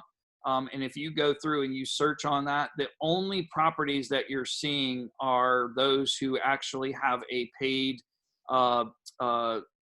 marketed LoopNet account, which they call them silver listings. They have silver, gold, diamond, different types, but you're missing out. If you have a free account on LoopNet, you're missing out on probably 95% of the actual listings that are on LoopNet to be accessed, somewhere in that nature. But there's a lot of information on CoStar. They do have a fair amount of the listings, and they do put a lot of effort into trying to keep them up to date. But one of the uniquenesses within the commercial side as well is a lot of that information is actually not good. So the tenants are always changing. They're, the like lease comps, those are not something that's commonly shared, as you may be able to appreciate if you're a business owner and you've got 10 tenants in a building. You don't necessarily want every tenant knowing exactly what deal you struck with the other tenants. So that information isn't shared usually unless it's a publicly traded company. Cool. And I know the cost for these kind of sites is pretty cost prohibitive, if I remember correctly. I mean, I remember 15 years ago, the cost for these things were pretty exorbitant, but I'm not sure what they're like today. Have they come down at all, Rob? Well, if you're outside the market, the CoStar membership to have the Tampa Bay area is somewhere around $600 a month, and you're spending about $90 a month for a silver listing if you're out, if you're just a single brokerage commercial person. Yeah. We, of course, with our team, we have been able to group together and use our size and everything to significantly decrease those amounts. Sure. Excellent. So just, and then there's another website here that I think is extremely important for it to share with you, which is FigCar. So the Florida Gulf Coast Commercial Association of Realtors is, we're all members of, on the residential side, whether you're members of the PASCA or Pinellas Board or Pro Realtors or GTAR or out there, the Heartland Association. We're all members of a board of realtors. And our board of realtors give us many, many different support services. So one of the things you can do here is you can if you already have a residential license, I'm assuming everybody on the call is already licensed with a residential board, you can become a secondary realtor member of FigCar for the Florida Gulf Coast Commercial Association of Realtors. Any licensed broker or salesperson who's currently a primary member of another realtor association can add a FigCar Commercial Association. It's a big discount off of if you were to just join the the Gulf Coast Association. It would be a lot higher than this, but if most of you are already members of another board, the dues will be $210 a year. Through FigCar, they offer both face-to-face training sessions and online classes. All the live sessions are free to members, and the online classes are discounted as part of your membership. So if you're looking for a way to continue, so one of the things we're going to start talking a little bit about here is networking, how to get into the right education classes, how to, if you want to start to attend commercial meetings and be involved in those sort of things, we would highly recommend that you join the Florida Gulf Coast Association of Realtors here. It's going to give you access to those free classes and those things. And your discount is that, at $210 a year, this is you joining the Commercial Association of Realtors. It's going to have those sort of resources and tools available for you at your disposal. So, Rob, you want to talk a little bit about FigCar? Yeah, listen, you covered quite a bit of it. It is a great organization. It's a great starting point for starting to gather information and getting some introductory type courses. The in-person training are done by local brokers who are out there doing business every day. So it's a great way to also network, similar to what you see on the residential side. There's pitch sessions that are done on a monthly basis as well, where the commercial brokers are pitching properties in certain areas, whether it's South Tampa or, East Pasco or North Pinellas, that type of stuff. So all around and basically come together and actually talk about properties that are listed or recently listed, or maybe price changes and that type of stuff. So it's a great organization, a good starting point to just start to get some introductory type information. If you just want to kind of test the waters a little bit, that's a place from an education standpoint where you can do it, and the cost is not extreme. Right. So, and I just wanted to pull, so this was some of the, now I'm sure that a lot of this has been changed since I put this presentation together because of COVID situation, but just to give you an idea, I went onto the website. They have monthly pitch group meetings and networking events for commercial associates, which you can see over here on the right-hand side of the screen, some of the events that were listed out there for the Mid-Pinellas Pitch, South Pinellas Pitch, Hillsborough Pitch Group, right? These are things that are always happening within FigCar that you can attend if you're a member. And then the training topics you can see at the top: prospecting using technologies, CRM options, secret to my success, an expert agent panel, insurance update with a focus on flood. So if you want to stay, if you're going to do commercial real estate, one of the things that we're going to tell you is you have to educate yourself. You have to stay on top of what's happening in the market. And there's no better resource in our market area than to stay connected through sites like FigCar, because you can establish those connections with other commercial associates. which is going to really help prop up your business. And then again, further your education and also attend pitch group meetings. I mean, if you want to find out about the listings and the buyer wants and needs, those pitch group meetings targeted to the different areas are going to be key for you to go in there and understand the factors. I guarantee you attend one of those meetings, you'll learn more. And one of those an hour-long pitch group meetings about the inventory in the market, what's happening in that area, just being a fly on the wall in one of those meetings, then we could teach you over this webinar. So really great resources for you through FigCard. Just check it out, figcard.org. So next thing we talk about is commercial commissions. So I had this, the first line here that you see, an offer of cooperation is not an offer of compensation. That came directly out of a legal case that was adjudicated. We had a commercial broker who called he had a buyer that's interested in purchasing a restaurant.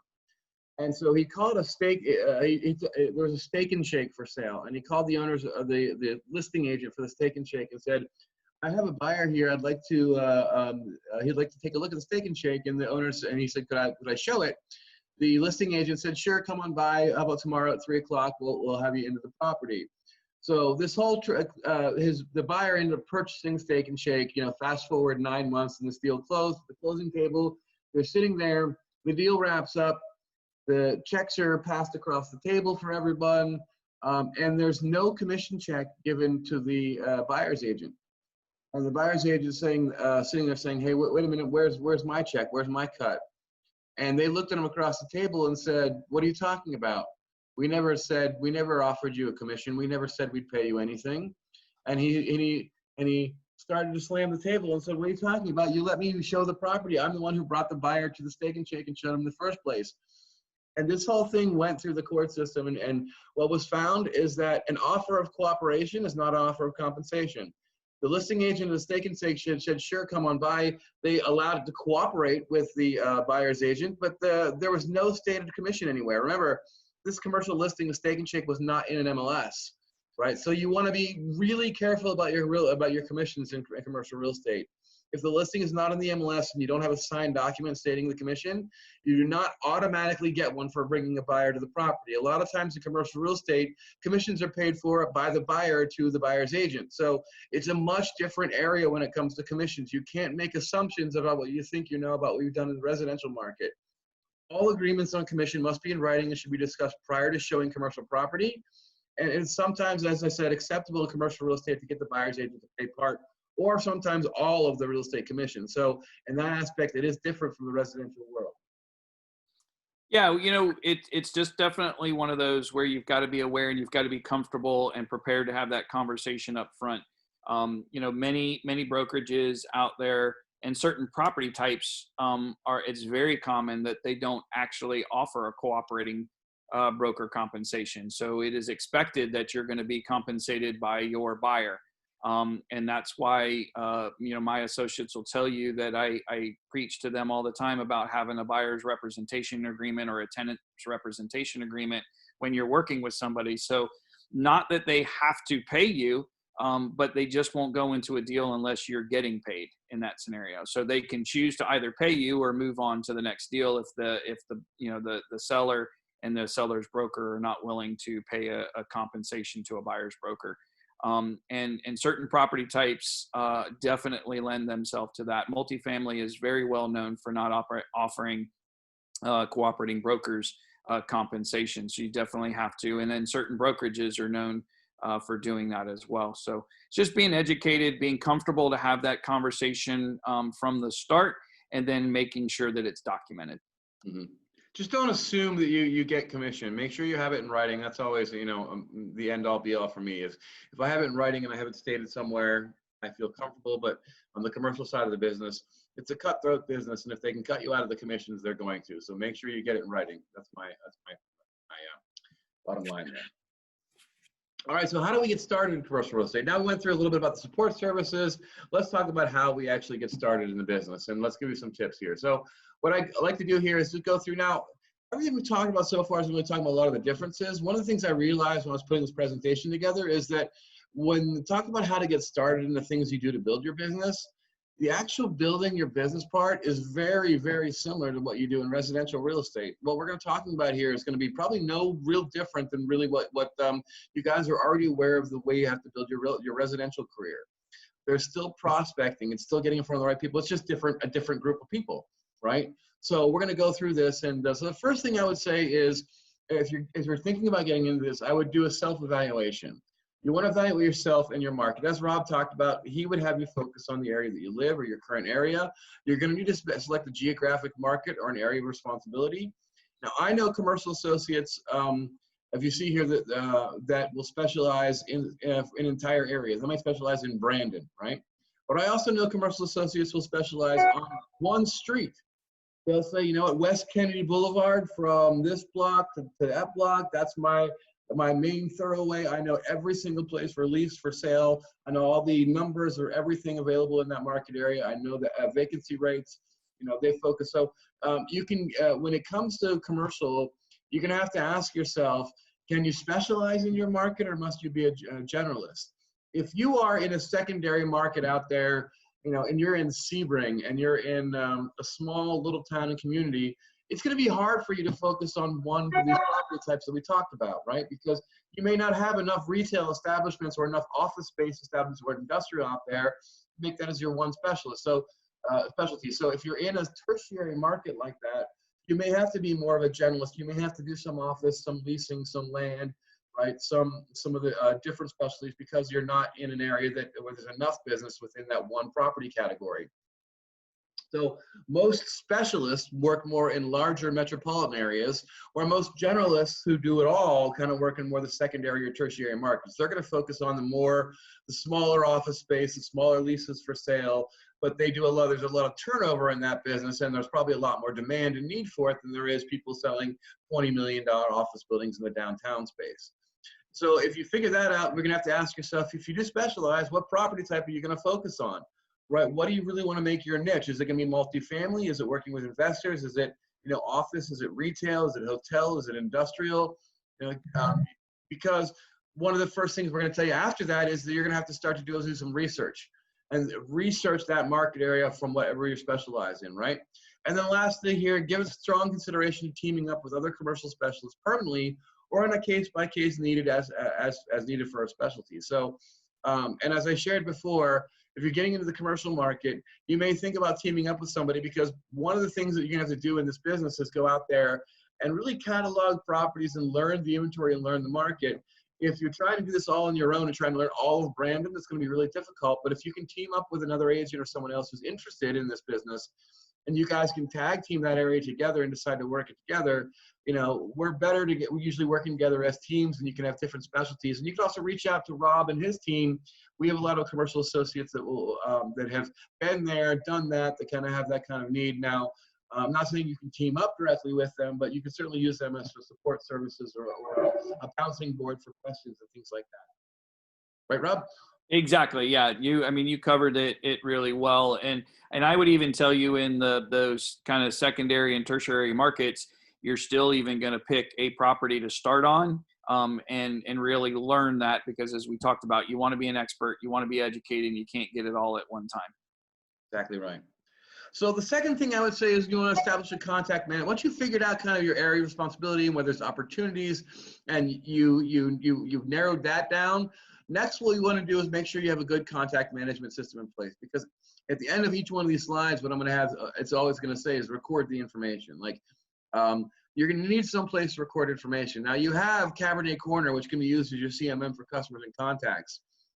But in my mind, there's a second CRM that you need for commercial real estate, which is a database of properties, right? So you need to not only start to catalog the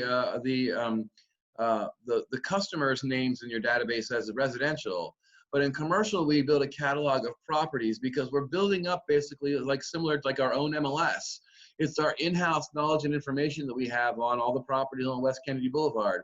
We're listing the asset type, we're listing the location, the building size, the zoning, transactional data within the spreadsheet, ownership information, rental rate or lease information. So one of the things, if you go through, so there's some commercial real estate training programs we're going to point you to here in a minute here. And if you go through those, this is one of the first activities they give you. They'll tell you to go out, catalog 20 buildings in your area of responsibility, and come back and enter those into some sort of spreadsheet or database. And if you keep doing this day after day, what happens is you build up your own database and spreadsheet, and then you become the expert because you have all the leasing and transactional data information on those properties that's not been put together by some third-party resource, some website that they can access, but it's the local information that nobody else can Google. You can't Google that in my little strip mall here we have 800 square feet of space that somebody is subleasing, right? Now that might end up in my database because I've gone through and cataloged and walked the walk, essentially. Yeah, and it's interesting, and I know it's probably, on the residential side, and I'll say I don't know the CRMs all the way on the residential side, but one of the big differences and the key difference is the amount of information on a commercial building or commercial properties that you want to be able to put in your CRM, and there is a plethora of them out there, and everyone is unique. What I will tell you, my 2 cents on CRMs is it needs to be simple, and you need to use it, and the need to use it is number one. But it needs, bells and whistles are great. My experience tells me that there's a small percentage of the population that uses all those bells and whistles. And if you are that small percentage, by all means, there are some great ones out there. There's commercial CRMs, Client Look, Rethink. Actually, Amanda introduced me to one, Airtable, the other day that I had not heard of, which is a spreadsheet-based one that's pretty cost effective and can be a great introductory one. There's just a lot of them out there. Build out some others that do commercial based CRMs, and that ability to have multiple tenants in a building, multiple owners, all of that is really important to being able to access that information. Perfect. Now we do have some questions popping into the chat here, so I thought I would just let you know that we have a question here from Pang. Rob, is there an average percentage for commercial commissions? So it's really, it depends on the property and value and certain property types. So, I mean, as you can imagine, $100 million deal probably isn't going to be a 7 or 8% commission. That doesn't mean that a $23 million deal won't be. They certainly do happen.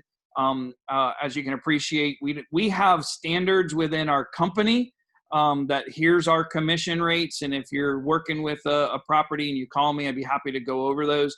But they are affected sometimes by the property type as well as the size of the overall deal and complexity. So like business brokerage can be up to 15%. And I can answer a question while I said that somebody asked earlier on, Philip, I believe, do you need a specialized license for business brokerage? And the answer is you do not. You should have specialized education just like commercial, but not you do not need it. Your license allows you to do business brokerage as well. Excellent. And then there was one other question that came up. This one has me stumped a little bit, from Wayne.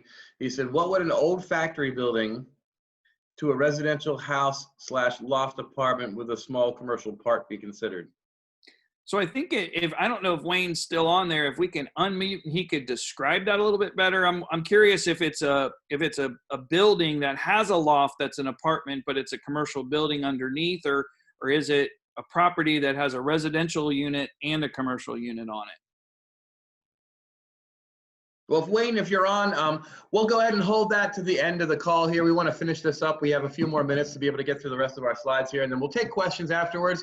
Feel free to stick around and ask questions of us at the end of the call here today, but let's get through the rest of the presentation. And then if you want to hop on, we'll go ahead and unmute people, and you can ask your questions, and maybe we can get to a lot more detail on that question. So the third step, after we go ahead and establish our contact management system, is educate yourself. So this is a business where you have to go forward and you have to learn everything, and it's very much, the key here is to keep educating yourself. So attend commercial meetings and classes. I showed you through that FIG car where you can go get involved in some pitch meetings. You can go, you start to meet some of the other commercial brokers and network in your market area. Read business magazines, newspapers, and books. Maintain that investment perspective analysis. Visit commercial internet sites. So start searching, looking at what you can see through LoopNet and CoStar, and looking at some of the online sites that you have access to. There's a lot available online these days, guys. If you type in in commercial real estate, Tampa Bay area, you're gonna have pages and pages of things that you can look through. Learn financial analysis. That's why I have this bold here for a reason. Financial analysis side of this business is absolutely critical for you to be able to provide know the numbers, have that investment perspective, understand the time value of money, understand how to calculate cap rates, net operating income, how to do depreciation, understanding the different ways to value property, because there's more than one in residential real estate. We do a CRM. In commercial real estate, there's the cost value approach. There's many different ways to be able to get to the value of a property, and understanding what those are. You really want to learn financial analysis. So I would tell you what I recommend here is a couple of things. First off, CCIM is the commercial designation called Certified Commercial Investment Member. It's one of the most exclusive designations in real estate in the country. And the reason for that is not only are the classes sort of college level math, they are also extremely expensive to go through, as well as the CCIM designation requires you to have production. I think you have to close, what is it, 10 million these days, Rob? You have to have 10 million closed transactions under your belt to actually hang the CCIM after your name. Yeah, it's double that now. So it's at 20 million in transactions, and to get the actual designation. You can also do it by number of transactions as well. And I don't know off the top of my head what the number, but it's quite a bit. So yeah, it's what we call the master's degree of commercial real estate. And I think the classes range anywhere from about $1,200 to $1,500, depending on your membership and that type of stuff. And they're a week long. Yeah, and you typically have to travel for them as well. I mean, they I think that I was looking online. I think there's might be one coming up in Orlando, or we live in a kind of an easy area because travel shouldn't be too difficult to get to Orlando. But they typically only do them a few times a year, maybe a few dozen, and they have them around the country. And people will literally fly across the country to be able to take the CCIM trainings as well. So usually there's some travel costs with those as well. The other one I know of is the 15-week Top Dogs training. So I've heard you talk about Top Dogs before, Rob. What have you gone through the Top Dogs? Are you familiar with that program as well? I am, and I actually, so for our commercial, the commercial division agents, we have access to a small portion of those videos that I've been sharing out. So it's a training program that's been around for a really long time. When I took over, kind of funny, in 2011, I actually have VHS tapes in my desk that were passed on to me from the previous managing director from Top Dogs. So it's a great foundation, and certainly on the commercial side, I would recommend, as you're looking, there's some introductory there. Again, there's some courses you can do in there, or some videos you can do in there that help give you a good start, and are probably the secondary, where it's not as expensive to get into right out the gate, where you can kind of piecemeal it a little bit and get an idea.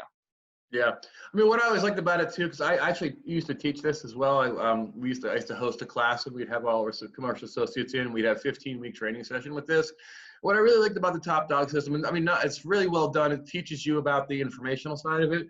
But what I really liked about it is that, each lesson, from lesson 1 to lesson 2, they're going to have you have homework. I mean, it's literally a workbook that you get to work along with this, that you have to go and start to catalog your market. By the time you complete the 15 weeks of Top Dog training, you typically have commercial transactions, at least to some started, because they actually teach you the fundamentals of not only getting into the business, but also sort of the contact management side of it, the cataloging it, the conversations with the buyers and sellers and owners that you're having every week. So as you go through the class, they're going to give you some specific tasks that'll get you involved with having those conversations with owners.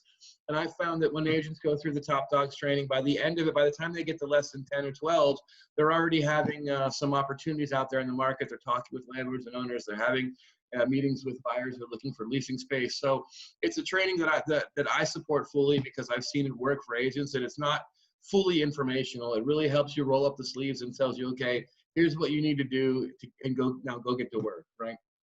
So I love that aspect of it. So the next thing, number 4 here, network daily. So, and this is no different than the residential side. We develop contacts by interacting with other commercial associates and other business people. Become active in your market. Join commercial groups.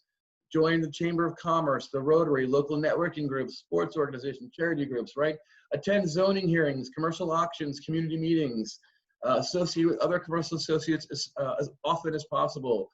And follow up, ask all for contacts, both business and referral, and then record that information. So you're constantly building out your database of contacts and customers and other commercial associates that you know, so that you have an easy method to be able to keep your name in front of and market to them and those sort of things. So the networking side of this business never ends, whether you're residential or commercial.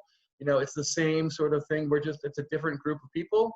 But, you know, I've always loved being able to talk to business owners, being able to, I mean, to give you an idea, guys, our residential office in Brandon is in a strip mall.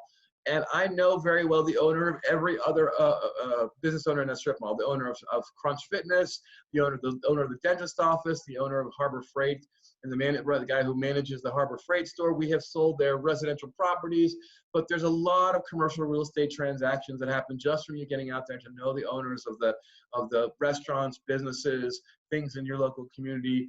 Again, I found it to be, you know, and the other thing about that is by talking to them, you'll generate not only commercial opportunities, but as well as residential opportunities as well. That, you know, once they know you're in the real estate business, you can help them with the commercial side of it. You're going to get both sides of the business too. So I think networking is still a huge part of what we need to focus on. And anything you want to add there, Rob? Yeah, hey, listen, our offices have businesses around them, and I'll tell you, a quick story because I know we're there on time. Is Alan and I were meeting at our Countryside office one time, and some of the agents came in, and we were sitting talking, and they asked about networking and things of that nature, and Alan said, does anybody know the manager or owner of the place next door, or how about the managers at the Dick's Sporting Goods? And one of the agents got up from there after we talked and said, you should know every business in this plaza. You should know the owners, the managers, if all of that. And next door, I don't know if it's directly next door or a couple doors down, is a pet store to our Countryside office. And she walked over there and just walked in and introduced herself and said, man, I can't believe I've been here for a number of years and I don't know, haven't made a personal introduction, and made a personal introduction, and ended up with the owner happened to be in there and was in need of selling a home. So happened to fit with that. But I want to say that it was just over $1 million property. And also, so, just introducing yourself, knowing that you're a real estate professional, whether you're going to focus on commercial or not. If you're going to do residential and focus on that, you should still, because all of those are opportunities, and you can service. I use this scenario. I always tell the old story, those that are old enough to remember Verizon, the old wireless commercial where there was the person talking on a phone, and then they kind of zoom out the camera and there was like a line of 10 people behind them as if that's part of the team. And then it zoomed out and there was a whole sea of Verizon employees, and basically saying like, here I am up front, but I got all those behind me who help support and help me do what I need to do. And we on the commercial division want to be that for our residential agents, and vice versa. I encourage my residential or my commercial agents to understand that they have a whole sea of people behind them, whether it's our title company, whether it's our residential services, residential property management, mortgage, all of that type of stuff. Okay, thanks, Rob. All right, next up here, I know we're going to run a little over here, guys, but we only have about maybe 5 more minutes. So next up, we have gain market knowledge.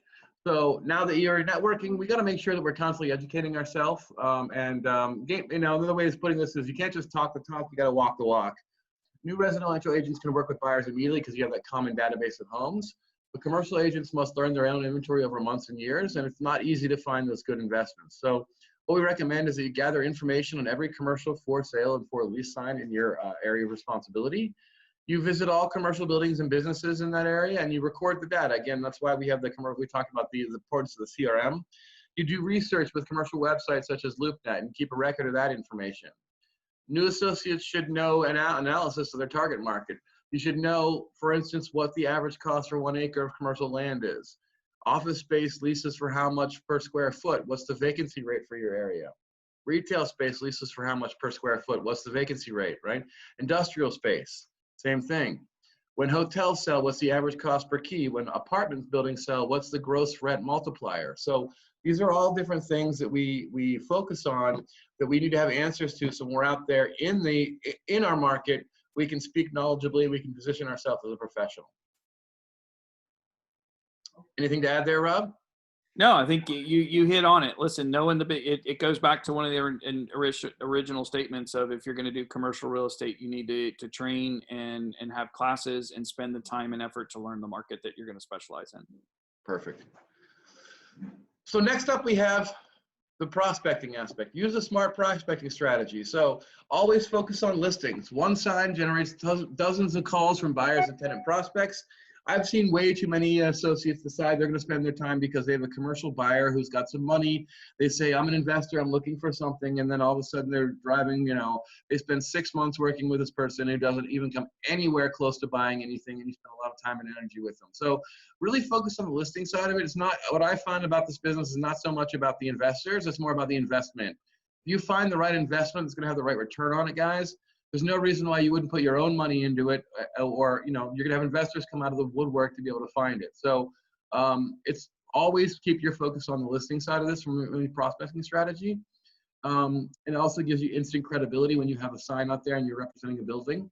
Work only with buyers or tenants that are qualified, who are ready, willing, able to sign a letter of intent. Try to work with experienced investors only. They have a much higher closing rate. Experienced investors have a closing rate of about 80%.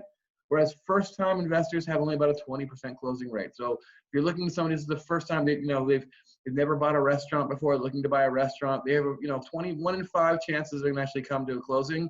Whereas if they already own 6 restaurants, the chances of them getting a 7th is much, much higher. And throughout this, all position yourself as the commercial real estate expert. So, and that leads us right into the prospect every day. So although, we talk a lot about the differences in commercial and residential, this remains the same. You still have your main job with commercial real estate is still, I always say when we hire new agents, right?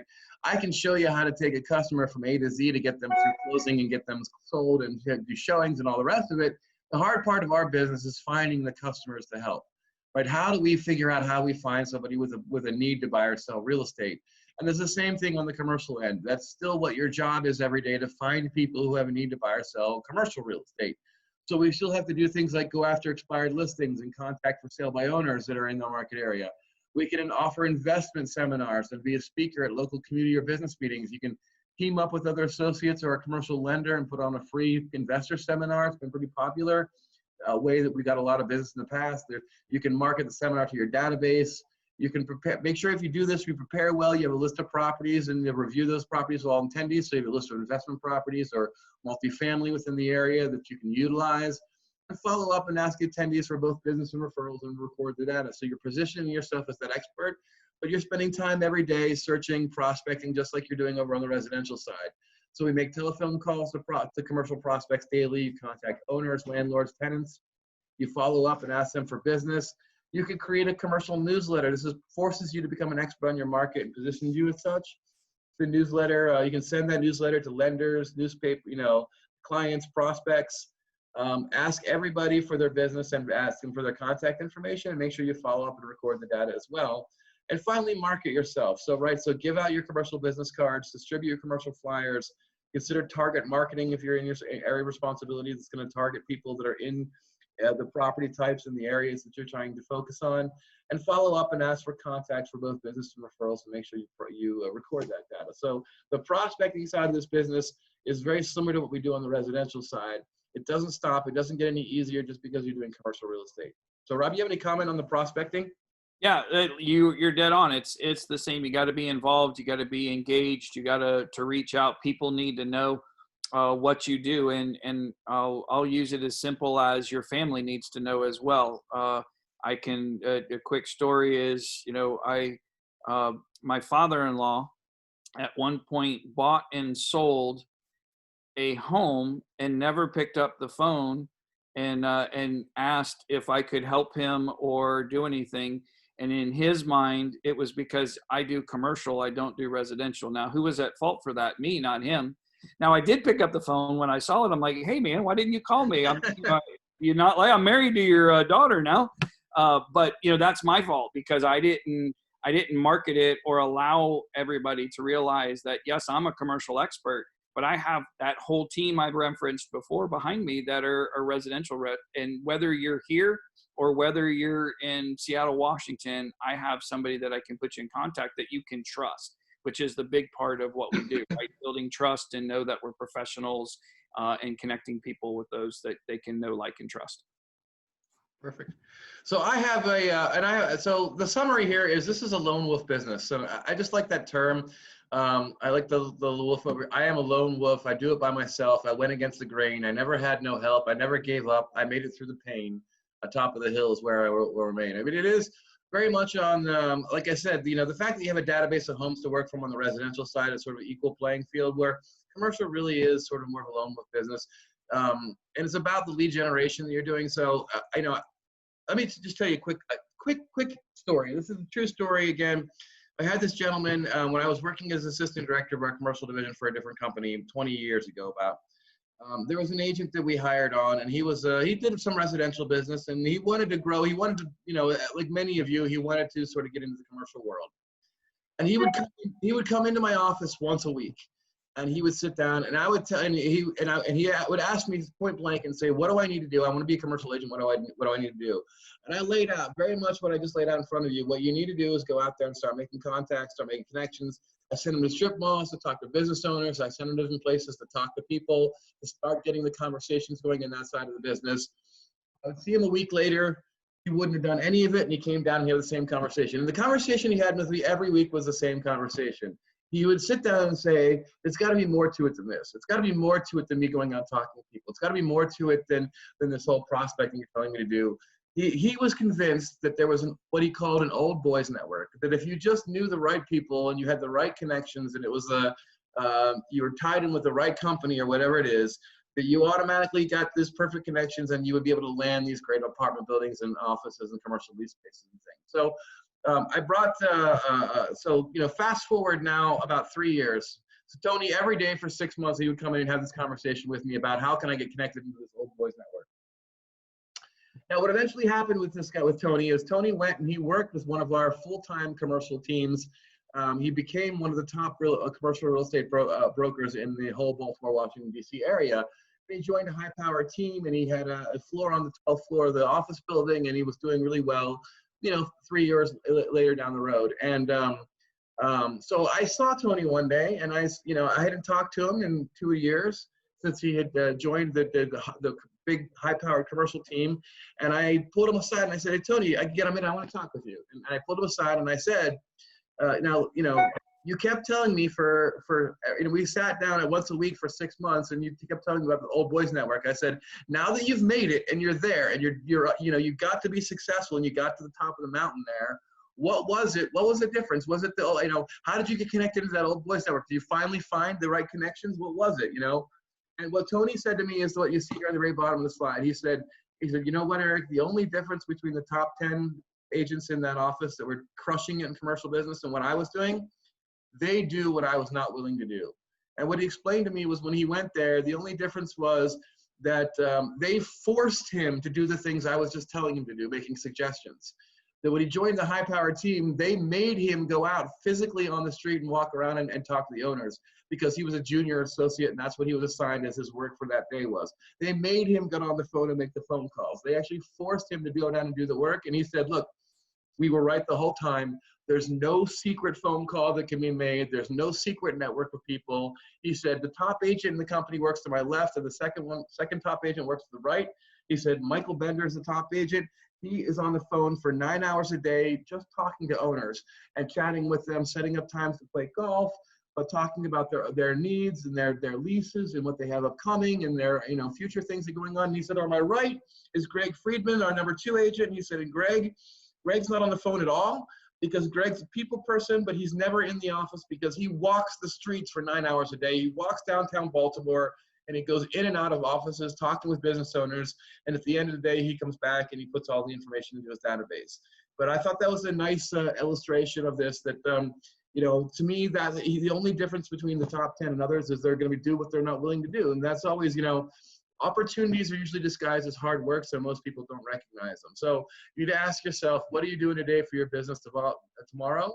So this business is really about nothing more than lead generation and lead conversion. Once you know the market, you know what the commercial property types are, you have a financial analysis background, really then the hard work begins of rolling up your sleeves and generating the business and doing very similar to what you do on the residential side with the prospecting and making leads and contacts.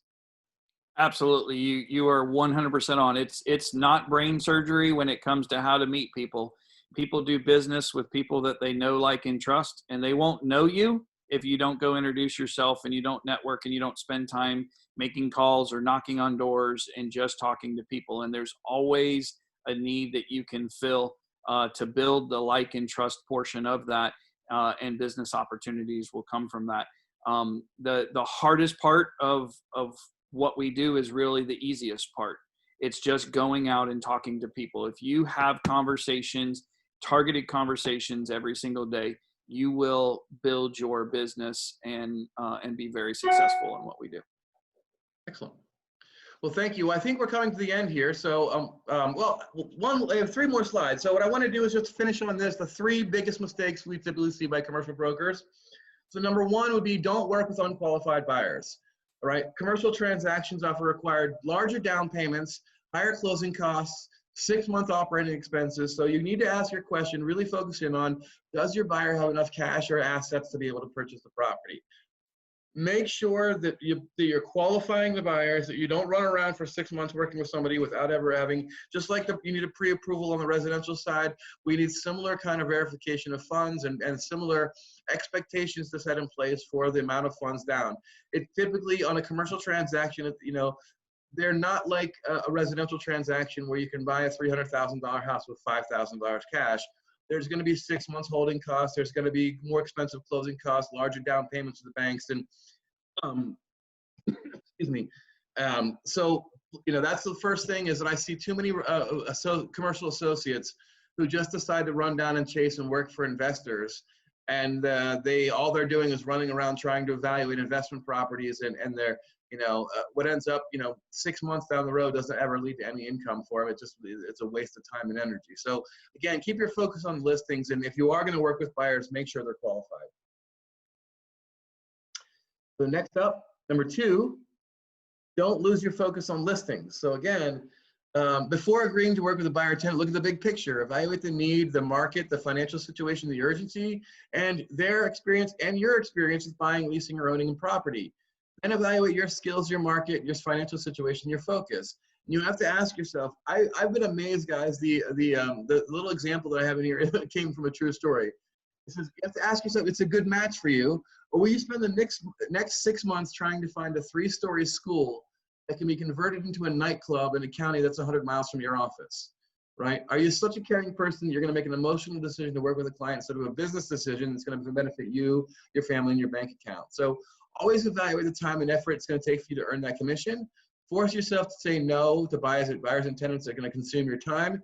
Your focus should be on obtaining a good inventory of commercial listings. Once you do that, the qualified investors will flock to you.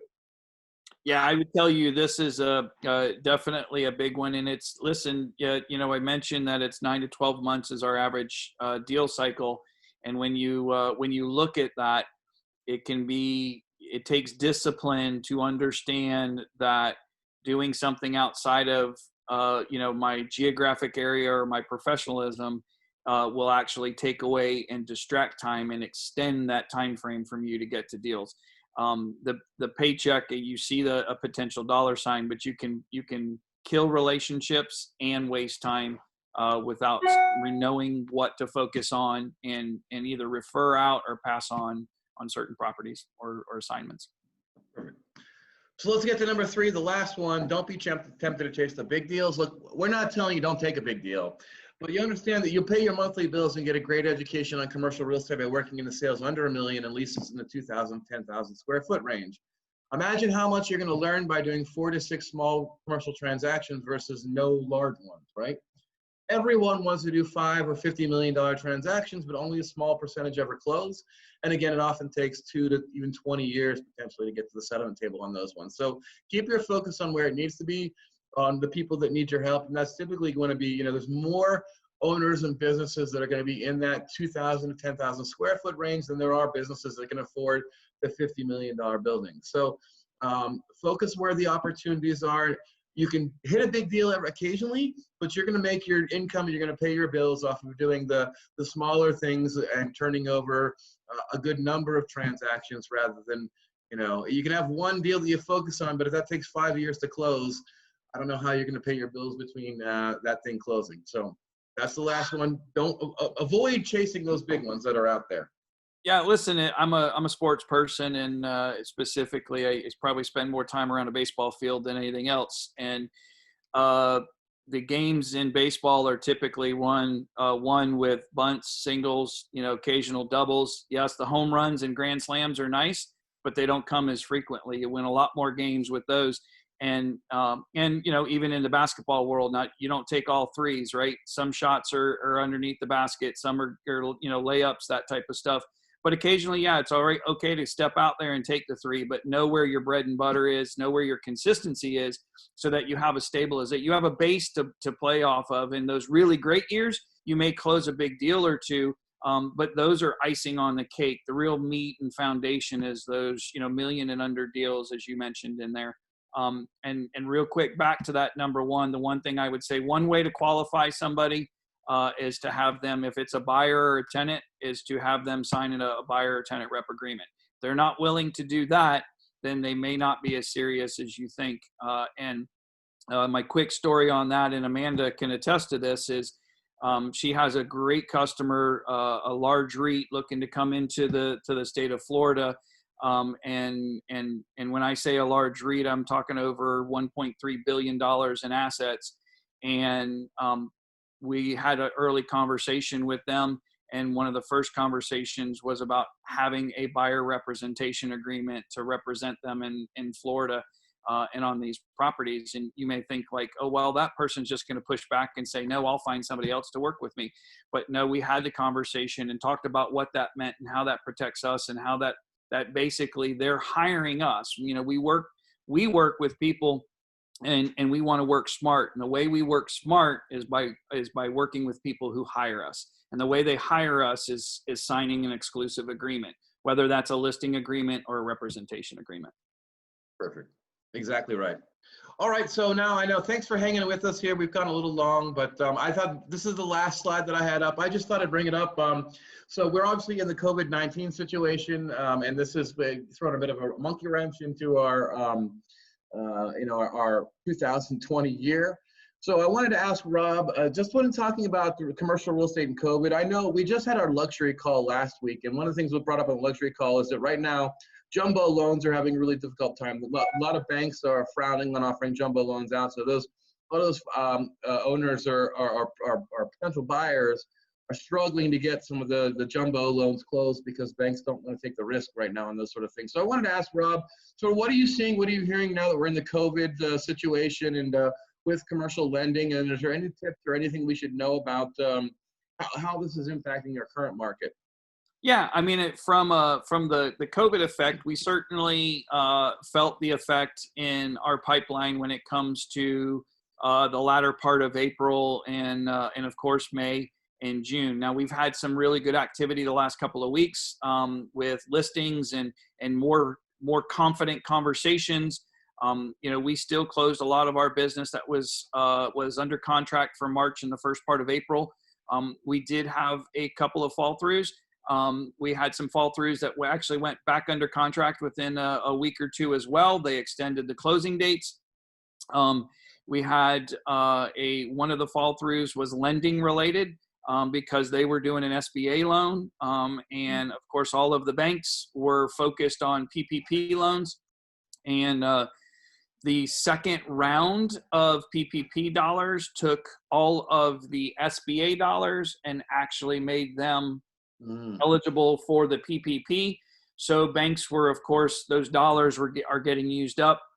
We're actually sending around a petition right now that when they do the next round, that they need to refund the SBA for the 7A because those funds are getting chewed up. So yes, the transactions are happening. If they were under contract and they had their financing kind of set up traditional, certainly those have continued. New financing, the banks are in a new world as well. So they're trying to navigate and figure out what they're going to do when they're looking at their books. A lot of the PP money is going to be reimbursed to the banks, but they had to use their capital up front. So the time frame for them to receive the capital from the federal government is still an unknown within the banking industry right now. So how much are they receiving and in what time frame, so that they actually have the capital to go out and lend. And then of course, the backside to that is just like residential, most banks actually sell their loans on the secondary market, and that secondary market is kind of dry at the moment. So the lending part is definitely a challenge for us, and will be probably for the next 60 to 90 days as all this kind of figures out where we're going.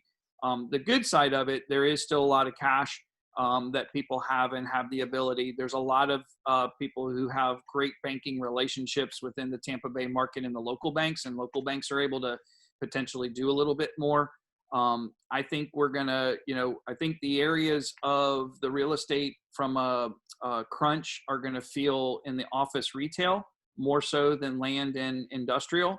I think some of the benefits from that will come out of the backside of this will be that we will end up with more manufacturing and production going on within the United States as well as Canada and Mexico, because they're local, they're closer. Our port should benefit from any increased manufacturing going on in Mexico because we're right across the Gulf, and so the Port of Tampa should see continued growth for that. Eric, I don't think you're going to see a slowdown in the industrial in your area because of that. You only potentially an increase. But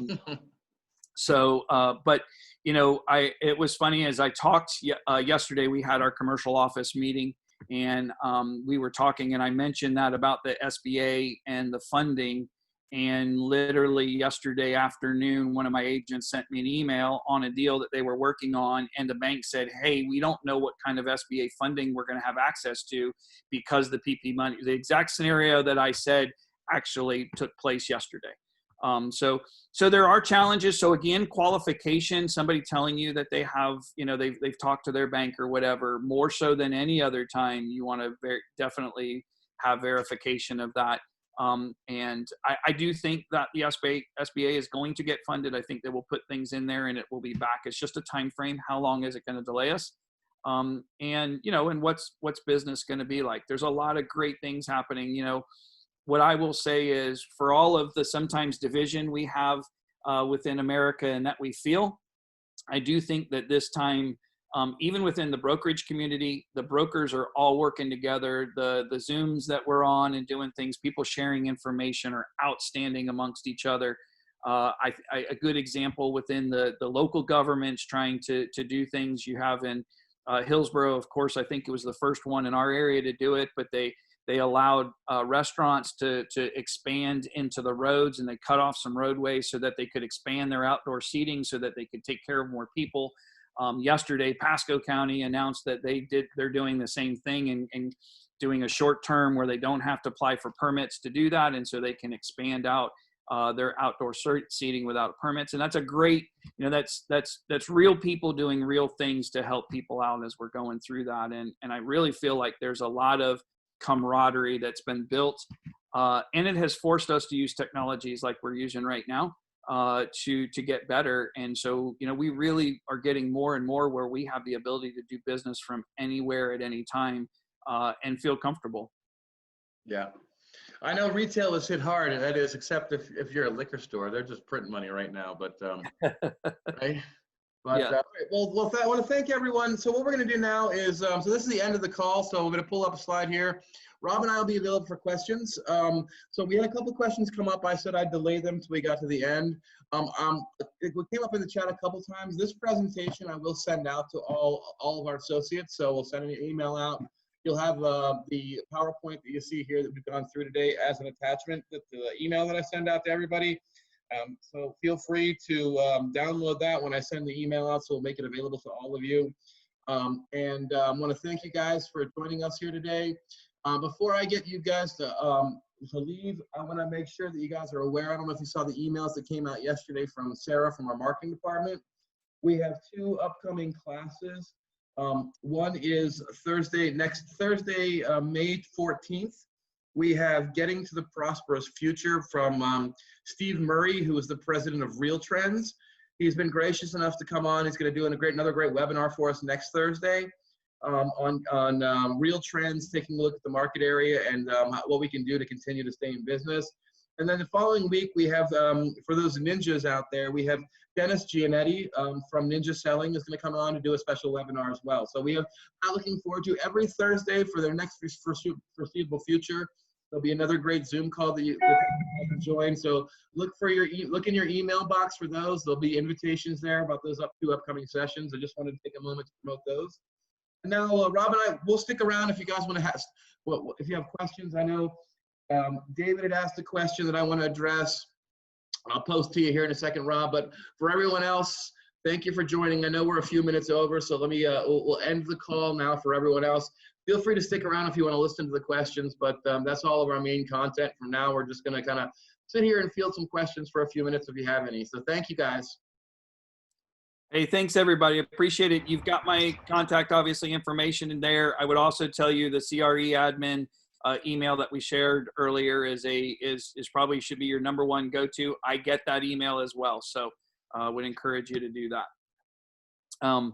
I don't know, Eric, I can answer one. I saw a question in here that said, are we allowed to put on our business cards residential and commercial real estate? Mm-hmm. I can tell you that's a conversation to have with your market president first, and it's going to be qualification related. So putting commercial on your business card, you want to make sure, kind of back to the very beginning, that you're taking it serious, that you're educated, and you have the ability to service that. Cool.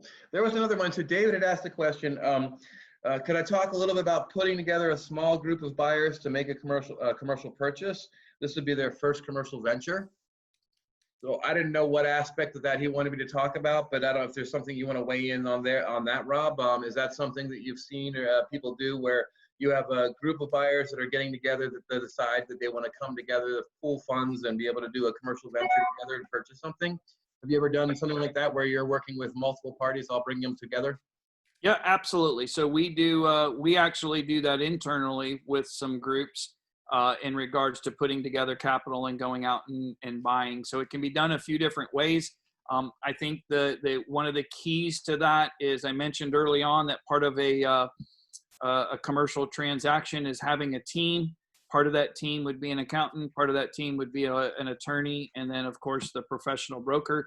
Understanding that your position in that is to be the commercial real estate professional, allow the attorneys to handle the partnership part of it. And like I said, there's a few different ways to do that.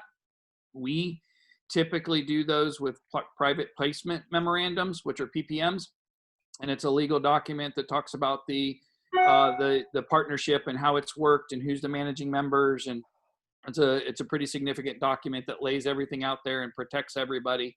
But yes, you can do that, and it's done quite frequently. So I have a good friend of mine in the hotel industry that we did the deal for those that are familiar with Trinity. There's a Holiday Inn Express, which was kind of the first hotel built there in that area. That was a friend of mine. We bought the land from, of course, Dewey's Partnership. And then we put together a private placement memorandum, an investment group that actually handled the capital part of the opportunity to build that hotel. My friend built it. They do the building and then operation of the business as well. Operated it for 2 years, and then we sold that property to a gentleman from Qatar. And about 2 years later, and it was the largest Holiday Inn Express sale in the state of Florida at that point in time. and was the third largest in the United States per key Wow. price when we sold that property. So there's up, and I think the ended up return was just shy of 100%. So they basically in about a 3-year period of time, the investors doubled their money. Wow. Cool. So we had another question come up from Peng. She says, if I'm not currently paying for LoopNet or CoStar, does that mean I'm not seeing the commercial listings if I'm working with a buyer? Yeah, I mean, what I just replied to you in the chat there. If you're a free member on .loop, free member on LoopNet, what you're seeing on LoopNet are other only premium members listings. So if you're free and you join LoopNet, you're only seeing other premium listings. If you are a premium member, you can see both premium members listings and the free members listings. So you get to see a lot more inventory. As Rob said earlier, if you're a free member, you're only seeing maybe 10 or 15% of the total inventory that's available through that site, whereas premium members get to see the full 100% of everything that's listed in there. So yes, you are very much limited as a free member on those sites, right, Rob? Yes, and I will also tell you the key to that is CoStar LoopNet is very protective of their information, and the only way to have the access to that is in our company is through the commercial division, because the licensing, everybody has to have the licensing if they're using it, and so it's everybody, all of our associates on the commercial side have it.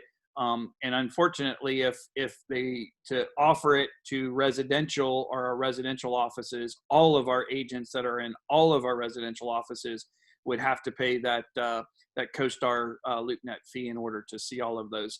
And they're very restrictive on who we share that information. So we actually, in order to share information from CoStar with customers, they actually have to be customers of the commercial division and a commercial associate. Wow. Okay. So we got a question from Chuck. Is the commercial team broken out by territory? And then a follow-up, who on your team does tenant representation?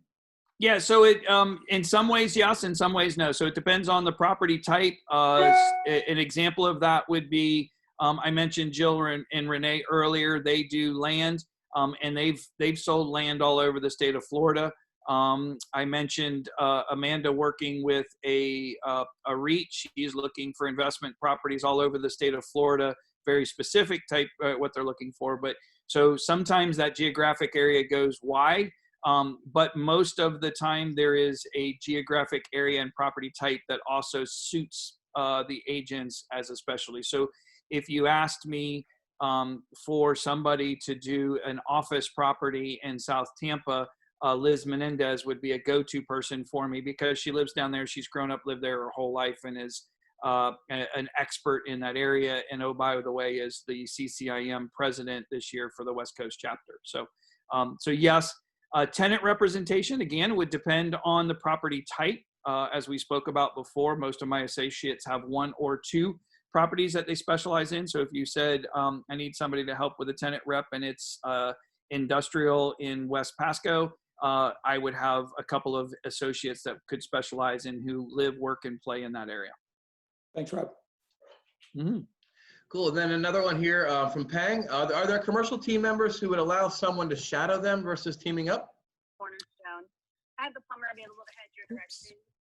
Yeah, there definitely is. I mentioned that a little earlier on, but I do have some who are willing to allow to shadow, and I kind of put this out there. When you shadow a commercial agent, it actually slows them down some and requires more time. So your comment about, listen, I'm going to refer the business, would they allow me to shadow them some to get a little introduction? That is a more that's definitely more acceptable than I want a partner. I don't know anything about commercial real estate, or I don't have very little. I know this person, but I want to partner with you and do the deal. That's a little bit harder because it takes so much time to be able to do that. But I do have some, not all, being honest, not all of my associates will do that. Some of them, just their plates are too full to add that to it. Cool. And a couple more follow-ups. So Peng's asking, do we have the premium membership that we have, can we utilize the commercial division's version of it? Do we have to pay for it individually, or? Yeah, we cannot. Only the commercial division. That was my reference to the legal documents that are part of the subscription, is they're for commercial agents only. We do have some marketing opportunities outside of CoStar LoopNet that we can do, that we can offer. And that's where I mentioned early on, if you reach out to CRE admin and Trish, she can help connect you and get you in on what things we can do for you. Obviously, the internal website that we have for all of the commercial, the Berkshire Hathaway internal, it can go on that for within the national network. We actually can list on FigCar. It goes under my name, but we can list them on the FigCar, which is the local MLS, which does get pretty good exposure. It's not as extensive as LoopNet, but it definitely reaches out to the brokerage community in a significant way. It goes under my name, but if you the leads come in, they go to Trish, and then Trish makes sure that they get to the right listing agent. Cool. And then do we have to sell X amount in commercial real estate before being considered a commercial realtor? No, it's more built around education and then the experience. So it's the education first, and then the experience on the backside. Excellent. And then Robin says, Robin looks like she has an active opportunity. She knows someone looking to lease a commercial building in Hernando. Since she's not able to see everything in LoopNet, who can she refer them to in the commercial division? I would say you can either contact Rob or contact the CRE admin, and we can send you over a referral form, and then Rob will kind of dive in. I'm sure you're probably gonna have a lot more detailed questions to ask before we actually assign you an agent, right? Yep. Try to get as much information, just what information you know about property type, location, that type of stuff. And then from there, I can get you set up with somebody. And again, you can either send it directly to me, or you can send it to the CRE admin, and we'll get you connected. Cool. Well, that looked like that was the last question I've seen pop up. Does anyone else have, is Wayne on the call? Do you want to provide a little bit? Hey, I'm here. Yeah. Why don't you provide a little bit of depth to the question you asked earlier? So I was asking basically, first floor would be commercial, second floor would be residential, and how would you, what line of work? But I was getting information from Trish in the chat, and she was saying that would probably fall towards multi-use or multi-purpose. You're looking at a warehouse building or a factory, and having that converted into that type of residential style living.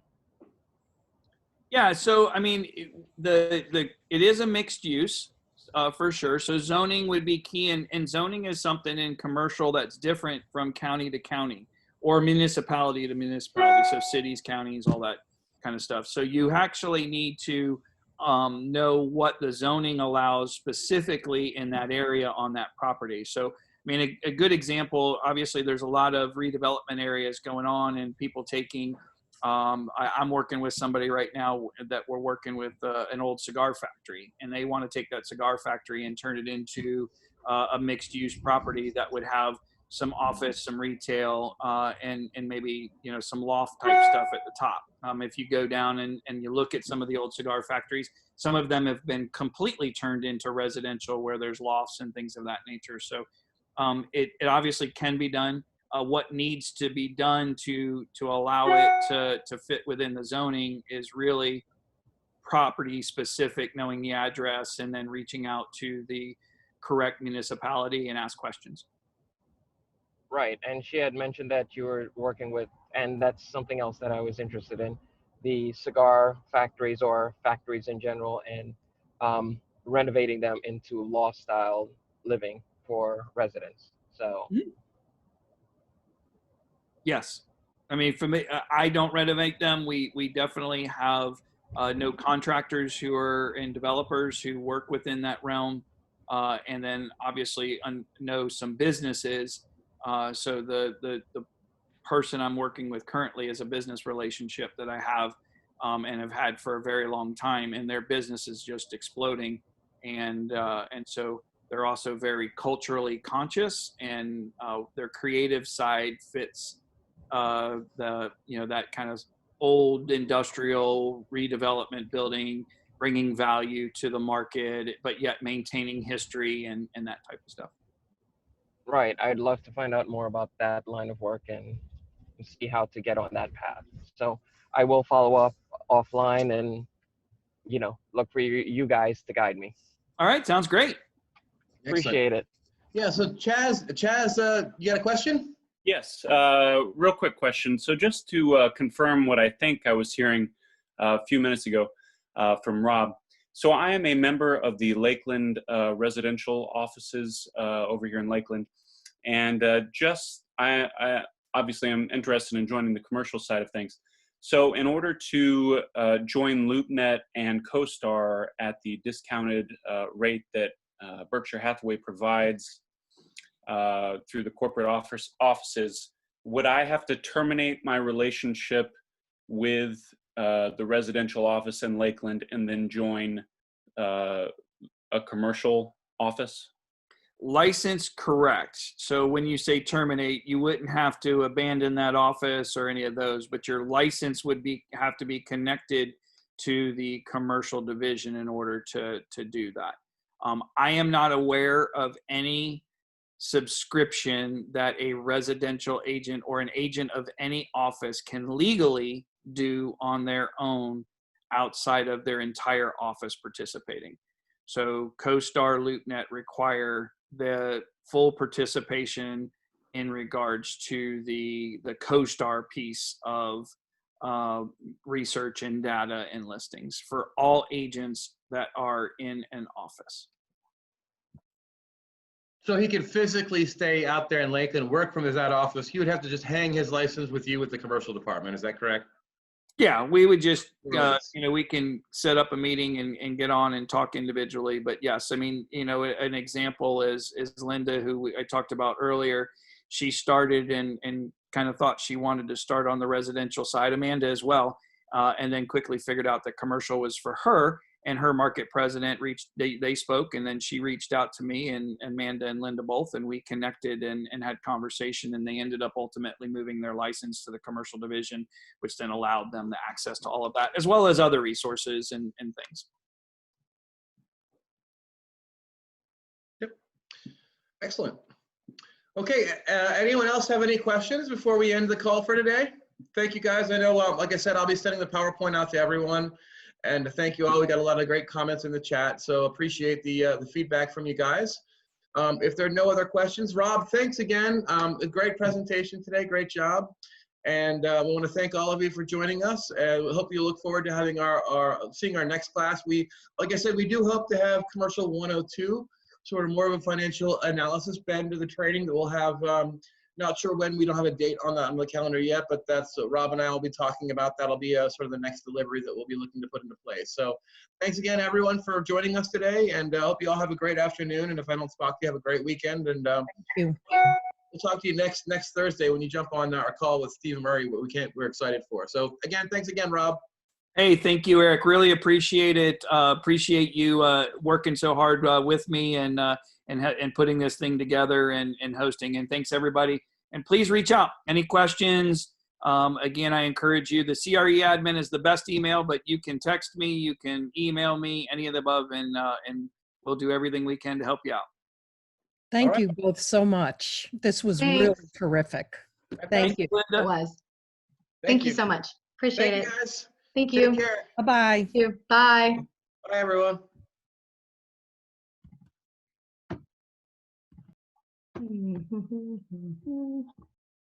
Oh.